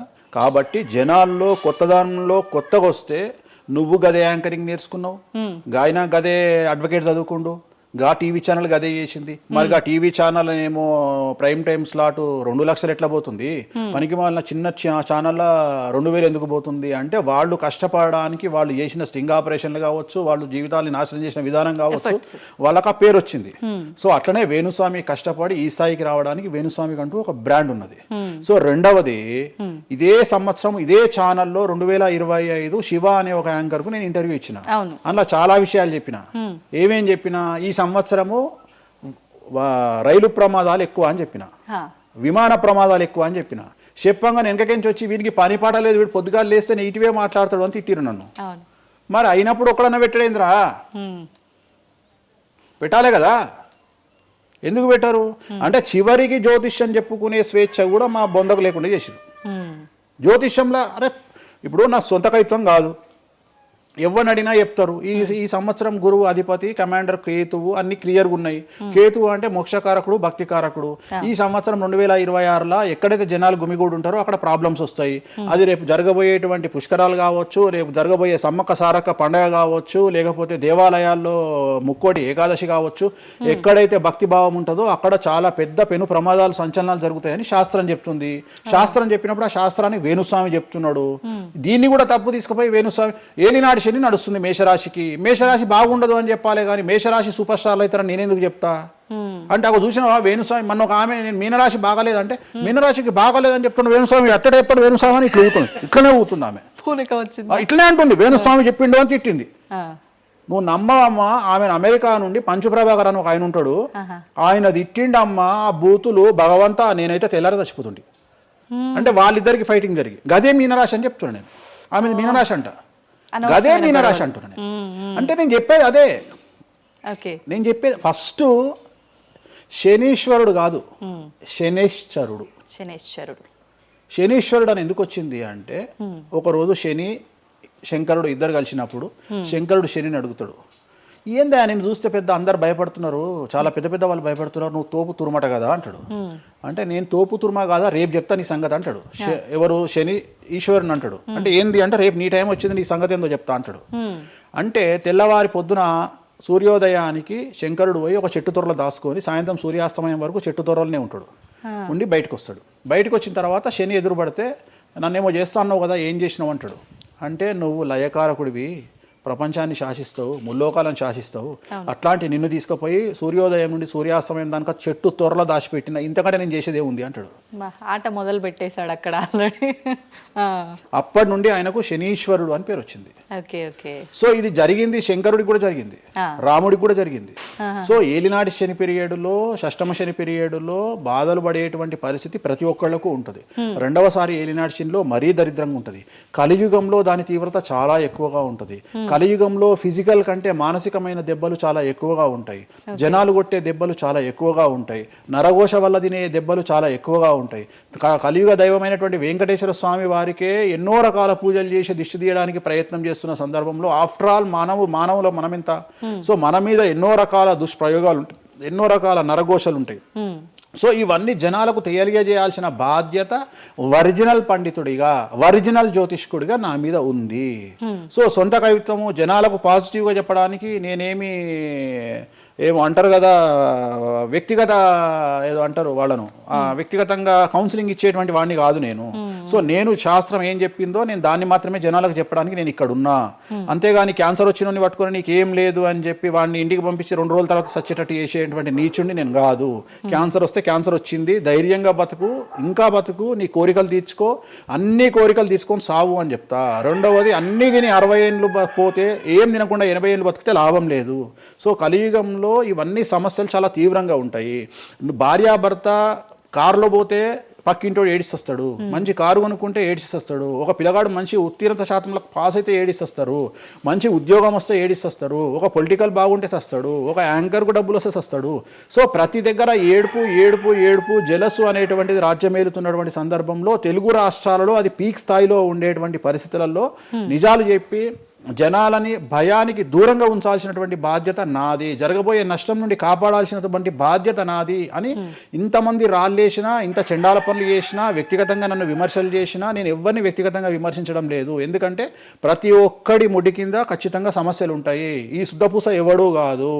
నాకంటూ నెల రోజులు పక్కకు తీస్తే ఒక్కొక్కటి జాతకాలు చెప్పగలుగుతా అందరివి. నేను వాటి జోలికి బోదలుచుకోవట్లేదు. శాస్త్రం ఏం చెప్పిందో శాస్త్ర ప్రామాణికంగా నేను జనాలకు తెలియజేయాలని కోరుకుంటున్నా. సో లాస్ట్ ఇయర్ ఎట్లా జరుగుతుందో 2025లో అనుభవించిన కష్టం కంటే 2026 ఎక్కువ, 2026 కంటే 27 ఎక్కువ, 27 కంటే 28 ఎక్కువ. 2025 నుండి 28 వరకు సమాజంలో ప్రకృతిలో జరిగే సంఘటనల తీవ్రత చాలా ఎక్కువగా ఉండబోతా ఉంది. ప్రకృతి పరంగా, సామాజికంగా, అగ్ని ప్రమాదాల పరంగా, వాహన ప్రయాణాల ప్రమాదం, చాలా రకాల సమస్యలు ఈ సంవత్సరం ఉండబోతున్నాయి. ఓకే. రాశుల పరంగా ఎలా ఉంటుందండి? సో ఈ సంవత్సరము ఫస్ట్ రాశుల కంటే ముందు మనం మాట్లాడుకోవాల్సింది ఏంటి అంటే, ఈ సంవత్సరము రైలు ప్రమాదాలు, అగ్ని ప్రమాదాలు, వాహన ప్రమాదాలు, అలాగే జన సమీకరణలు ఉన్న చోట, భక్తులు గుమిగూడే చోట, జన సాంద్రత ఉన్న చోట, అది సినిమా థియేటర్లు అవ్వచ్చు, భక్తికి సంబంధించిన ఏరియా అవ్వచ్చు, సో మార్కెట్లు అవ్వచ్చు, మాల్స్ అవ్వచ్చు, వాటిల్లో పెను సంచలనాలు ఈ సంవత్సరం జరిగే అవకాశాలు ఉన్నాయి. ఆర్థిక నష్టము అంటే ఆస్తి నష్టము, జన నష్టము ఉండేటువంటి అవకాశాలు ఉన్నాయి. కాబట్టి జనాలకు చెప్పే విషయం ఏంటంటే, భక్తి పేరుతో జనాలు లేనటువంటి ప్లేస్కి వెళ్ళండి. ముక్కోటి ఉంది, ఖాళీగా ఉన్న వెంకటేశ్వర గుడికి వెళ్ళండి హ్యాపీగా. ఆ దేవుడికి డబ్బులు ఇచ్చిన వాళ్ళు అవుతారు, పంతులకు డబ్బులు ఇచ్చిన వాళ్ళు అవుతారు, గుడికి 4 రూపాయలు ఇచ్చిన వాళ్ళు అవుతారు. అట్లనే జనాలు లేనటువంటి ప్లేసుల్లో పుష్కరాలకు వెళ్ళండి ఈ సంవత్సరము. సో జన సాంద్రత ఉన్నటువంటి ప్రదేశాలను ఈ సంవత్సరం అవాయిడ్ చేయడానికి ప్రయత్నం చేయండి. సో టూర్లు మ్యాక్సిమం అవాయిడ్ చేయండి. ఈ సంవత్సరము లోయ ప్రాంతాలలో, కొండ ప్రాంతాలలో, నదీ పరివాహక ప్రాంతాలలో పెను సంచలనాలు నమోదయ్యే అవకాశం ఉంది. టూరిస్టు ప్రాంతాలలో కూడా ప్రాబ్లమ్స్ ఉంటాయి. ఈ సంవత్సరం భారతదేశంలో కొన్ని ప్రదేశాల్లో మత కల్లోలాలు రేగేటువంటి అవకాశం కనిపిస్తూ ఉంది, కర్ఫ్యూ విధించేటువంటి అవకాశం కనిపిస్తూ ఉంది. సో ఇవన్నీ కూడా ఈ సంవత్సరం చాలా తీవ్రంగా ఉండబోతా ఉన్నాయి. సో జాగ్రత్తలు వహిస్తే మంచిది. ఓకే. ఇప్పుడు అంటే ఇవి ఎవరికి, అంటే ఏదైనా గ్రహాల్లో మార్పులు ఉన్న వాళ్ళకా, లేదంటే అంటే ఇదంతా మనం ప్రకృతి పరంగా చెప్తాం. ప్రకృతి పరంగా దాంట్లో ఎవరు ఉంటారు అంటే, చనిపోయే వాళ్ళని తీసుకుంటే ఆ బాధితులు ఎవరైతే ఉంటారో వాళ్ళ జాతకంలో ఏలినాటి శనో, షష్టమ స్థానంలో శనో, వ్యయ గురువో ఉంటాడు. ఓకే. సో మనం వాళ్ళే అని చెప్పలేం కదా, అక్కడికి పోయిన వాళ్ళల్లో వాళ్ళు ఉంటారు. ఎవడైతే నష్టజాతకుడు ఉంటాడో వాడికి ఆ ఇన్సిడెంట్ జరుగుతుంది. సో ఇది ఓవరాల్ గా సంవత్సర ప్రిడిక్షన్ అంటారు. సో రాబోతున్నటువంటి సంవత్సరం పేరు కూడా చాలా చాలా చాలా కాంట్రవర్షియల్ నేమ్, పరాభవనామ సంవత్సరము. పరాభవము అంటే ఓటమి, అవమానముతో కూడిన ఓటమి అని అర్థం. పరాభవము, దుర్యోధనుడికి మయసభలో జరిగినది పరాభవము. సో అలాంటి పరాభవము ఎవరికి జరుగుతుంది అంటే ఎవరి జాతకంలోనైతే ఏలినాటి శని ఉందో 6వ స్థానంలో శని ఉన్నాడో 8వ స్థానంలో శని ఉన్నాడో 12వ స్థానంలో గురువు ఉన్నాడో వాళ్లకు ఈ సంవత్సరం సంచలనాలు ఉండబోతా ఉన్నాయి. అది మేషరాశి కావచ్చు, మీనరాశి కావచ్చు, సింహరాశి కావచ్చు. సో ఇలాంటి వారికి ఈ సంవత్సరం పెను సంచలనాలు ఉండేటువంటి అవకాశాలు ప్రస్ఫుటంగా కనిపిస్తా ఉన్నాయి. సో ఇది ఓవరాల్ గా సంవత్సర ఫలితము. ఇక 12 రాశులకు సంబంధించి ముందుగా మేషరాశి కనుక తీసుకున్నట్లయితే మేషరాశికి ఈ సంవత్సరము ఏలినాటి శని నడుస్తూ ఉంది. సో ఏలినాటి శని ఒక పక్క గురువు బాగాలేడు, ఒక పక్క రాహు బాగాలేడు, ఒక పక్క కేతు బాగాలేడు. సో ఇలాంటి సందర్భంలో పెను సంచలనాలకు కారణభూతమయ్యేటువంటి అవకాశం ఉంది. సో విద్యార్థులకు ఉత్తీర్ణత శాతం తగ్గుతుంది, కోరుకున్న ప్లేస్మెంట్స్ రావు, వీసా రిజెక్ట్ అయ్యే అవకాశం ఉంది. ఉద్యోగస్తులకు పై అధికారుల వల్ల సమస్యలు ఉంటాయి, ప్రమోషన్లు ఆగిపోతాయి. సో బదిలీలు చాలా దూరంగా బదిలీలు అయ్యే అవకాశం కనిపిస్తూ ఉంది. రాజకీయ నాయకులకు ఫెయిల్యూర్స్ కనిపిస్తూ ఉన్నాయి, ఉన్న పదవులు కోల్పోయే అవకాశం కనిపిస్తుంది, ఎన్నికలలో ఓటమి కనిపిస్తూ ఉంది. రైతులకు మొదటి పంట కంటే రెండవ పంట బాగుండే అవకాశం ఉంది. కళాకారులకు క్రీడాకారులకు అవకాశాలు తగ్గిపోయి ఆదాయం తగ్గిపోయే అవకాశం ఉంది. స్త్రీలకు సంబంధించి భర్తల మధ్యన గొడవలు అయ్యే అవకాశం ఉంది. అలాగే వ్యాపారస్తులకు బ్యూరోక్రాట్లకు ఈ సంవత్సరం ఏసీబీ, సిబిఐ, సిఐడి లాంటి కేసులు లేదా ఈడీ కేసులు కనిపిస్తూ ఉన్నాయి. ఈ సంవత్సరం ఓవరాల్గా మేషరాశి వాళ్ళని తీసుకుంటే న్యాయపరమైన ఇబ్బందులు, ఆర్థికపరమైన ఇబ్బందులు, ఆరోగ్యపరమైన ఇబ్బందులు, తండ్రికి సంబంధించిన అపమృత్యు గండము, అలాగే న్యాయపరమైన చిక్కులు, వాహన ప్రమాదాలు, భార్యాభర్తల మధ్యన గొడవలు, ఇవన్నీ మేషరాశి వారికి కనిపిస్తూ ఉన్నాయి. మరి ఏం చేసుకోవాలా అంటే తిరునల్లా శనీశ్వర ఆలయంలో ప్రత్యేకమైన శని పూజ నిర్వహించుకోవడంతో పాటు నలుపు రంగు దుస్తులకు దూరంగా ఉండడము, నలుపు చెప్పులు, నలుపు వాహనాలకు దూరంగా ఉండడము, లెదర్ వస్తువులకు దూరంగా ఉండడము, నలుపు లెదర్ వస్తువులకు దూరంగా ఉండడం వల్ల సమస్యల నుండి గట్టెక్కుతారు. ఏడాదంతా వీటికి దూరంగా ఉండాలి. మరి తర్వాత నెక్స్ట్ వృషభ రాశి. సో వృషభ రాశి వారికి ఈ సంవత్సరం 100కు ఇంచుమించుగా 75% అనుకూలంగా ఉంది. రాహువు, కేతువు, గురువు, శని అనుకూలత కనిపిస్తూ ఉంది. చాలా బాగుండబోతా ఉంది. ఈ సంవత్సరం మే నుండి విపరీతమైన రాజయోగం పట్టబోతా ఉంది. చాలా అనుకూలంగా ఉంది. విద్యార్థులకు ఉత్తీర్ణత శాతం ఉంటుంది. స్త్రీలకు అనుకూలమైన ఫలితాలు ఉంటాయి. స్త్రీలకు మీ ఇంట్లో కమాండింగ్ అంతా మీదే ఉంటుంది. రాజకీయ నాయకులకు ఎన్నికలలో విజయాలు సాధిస్తారు. డబ్బులు ఎక్కువ ఖర్చైనా విజయాలు సాధిస్తారు. అలాగే రైతులకు 2 పంటల దిగుబడి, రాబడి బాగుంటుంది. విద్యార్థులకు కోరుకున్న ప్రదేశాల్లో సీట్లు వస్తాయి. ఉత్తీర్ణత శాతం పెరుగుతుంది. అవివాహితులకు వివాహ యోగ సూచనలు కనిపిస్తున్నాయి. సంతానం లేని వారికి సంతాన యోగం కనిపిస్తూ ఉంది. వ్యాపారస్తులకు, అన్ని రంగాల వ్యాపారస్తులకు అనుకూలమైన ఫలితాలు ఉండబోతా ఉన్నాయి. క్రీడాకారులకు, కళాకారులకు అవకాశాలు, ఆదాయము పెరుగుతాయి. ఓవరాల్గా ఈ సంవత్సరం పూర్తి స్థాయిలో మీకు ఎటువంటి సమస్యలు కనిపించడం లేదు. చాలా బాగుంది కాబట్టి మీకు ఎటువంటి రెమెడీస్ అవసరం లేదు. వీలైతే సోమవారం నాడు శివాలయంలో రుద్రాభిషేకాన్ని నిర్వహించుకోండి.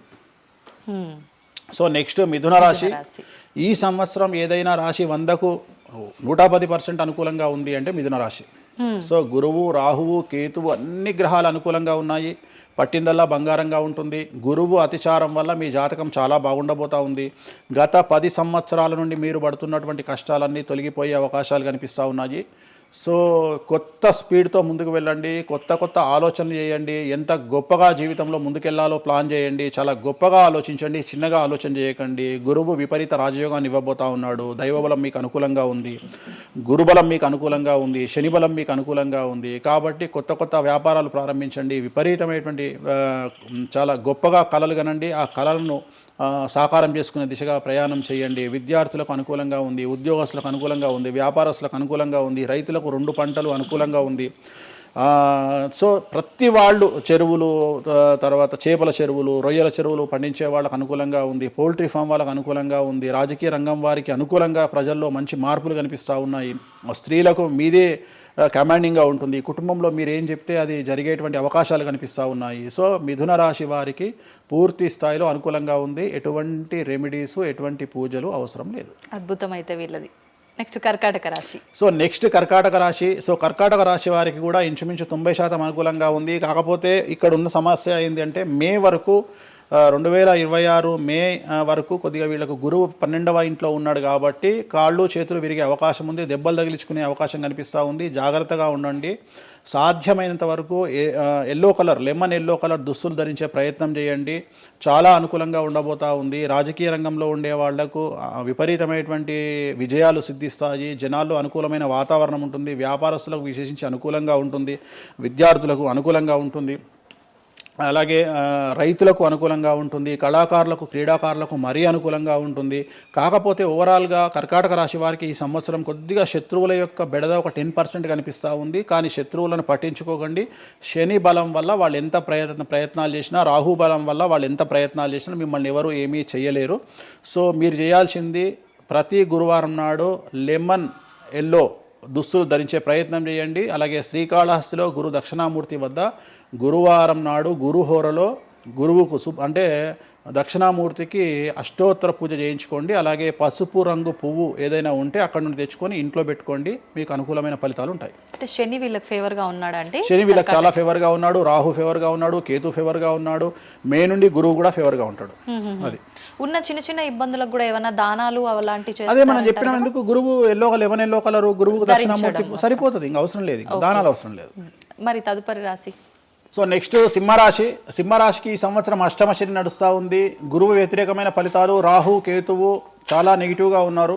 సో ఇంచుమించుగా 4 గ్రహాలు వ్యతిరేకమైన దిశలో ఉన్నాయి. అష్టమ శని అంటే తల్లికి ఆరోగ్యపరమైన ఇబ్బందులు ఉంటాయి, మానసికమైన ఇబ్బందులు ఉంటాయి, శారీరకమైనటువంటి అనారోగ్య సమస్యలు ఉంటాయి, అలాగే ఆర్థికపరమైన ఇబ్బందులు, న్యాయపరమైన చికాకులు ఉంటాయి. జాగ్రత్తగా ఉండండి, నలుపు రంగు దుస్తులకు దూరంగా ఉండండి. విద్యార్థులకు సమస్యలు, ఉద్యోగస్తులకు సమస్యలు, వ్యాపారస్తులకు సమస్యలు, ఈడీ కేసులు, పోలీస్ కేసులు, బ్యూరోక్రాట్స్కు సిబిఐ కేసులు, రైతులకు పంటల దిగుబడిలో నష్టము, కళాకారులకు క్రీడాకారులకు వాళ్ళ అవకాశాలను ఇతరులు దక్కించుకునేటువంటి అవకాశం కనిపిస్తూ ఉంది. స్త్రీలకు భార్యాభర్తల మధ్యన గొడవలు. సో ఓవరాల్గా సింహరాశి వారికి ఏ రంగంలో వారైనా సమస్యలు కనిపిస్తూ ఉన్నాయి. అష్టమ శని ప్రభావం కనిపిస్తూ ఉంది కాబట్టి నలుపు రంగు దుస్తులకు దూరంగా ఉండండి. తీరు నల్లార్ శనీశ్వర ఆలయంలో ప్రత్యేకమైన శని పూజను నిర్వహించుకోవడం ద్వారా సమస్యల నుండి గట్టెక్కుతారు. ఓకే. సో నెక్స్ట్ కన్యారాశి. ఈ సంవత్సరం కన్యారాశి వారికి ఇంచుమించు 75% అనుకూలంగా ఉండబోతా ఉంది. శని, అలాగే కుజుడు, రాహువు, కేతువు, గురువు అనుకూలతల వల్ల చాలా అనుకూలంగా ఉండబోతా ఉంది. ఒకే ఒక్క సమస్య ఈ సంవత్సరం ఉండేది, భార్యాభర్తల మధ్యన ఈగోలు కానీ క్లాషెస్ కానీ వచ్చే అవకాశం ఉంది. సో కాంప్రమైజ్ అవ్వడానికి ప్రయత్నించండి. భార్య దగ్గర భర్త, భర్త దగ్గర భార్య, కాంప్రమైజ్ అవ్వండి. ఈగోలకు పోవద్దు, జెలస్లకు పోవద్దు. ఆర్థికపరమైన అంశాల్లో జాగ్రత్తగా ఉండండి. విద్యార్థులకు అనుకూలత కనిపిస్తూ ఉంది, రాజకీయ నాయకులకు అనుకూలత కనిపిస్తూ ఉంది, వ్యాపారస్తులకు, కళాకారులకు, క్రీడాకారులకు విశేషమైన యోగం లభించబోతూ ఉంది. న్యాయస్థానాల్లో పనిచేసే వాళ్లకు, న్యాయ సంబంధమైన వృత్తిలో ఉండే వాళ్లకు అనుకూలమైన ఫలితాలు ఉండబోతూ ఉన్నాయి. స్త్రీలకు విశేషించి అనుకూలంగా ఉండబోతూ ఉంది. సో ఈ సంవత్సరం కన్యారాశి వారికి పూర్తిగా అనుకూలమైనటువంటి ఫలితాలు కనిపిస్తూ ఉన్నాయి. వీరు చేయాల్సినటువంటి రెమెడీ, సోమవారం నాడు రుద్రాభిషేకాన్ని శివాలయంలో నిర్వహించండి, సమస్యల నుండి గట్టెక్కుతారు. సో నెక్స్ట్ తులారాశి. తులారాశి వారికి షష్టమ స్థానంలో శని కనిపిస్తూ ఉన్నాడు. కాకపోతే గురువు విపరీత రాజయోగాన్ని ఇవ్వబోతా ఉన్నాడు. వీళ్ళకి గురు బలము మరియు దైవ బలం అనుకూలంగా ఉండడం వల్ల మీ జీవితాన్ని కొత్తగా ప్రొజెక్ట్ చేసుకునేటువంటి అవకాశం మీకు దేవుడు కల్పిస్తూ ఉన్నాడు. ముందుకు వెళ్ళే ప్రయత్నం చేయండి. చాలా కొత్తగా మిమ్మల్ని మీరు ఆవిష్కరించుకునే ప్రయత్నం చేయండి.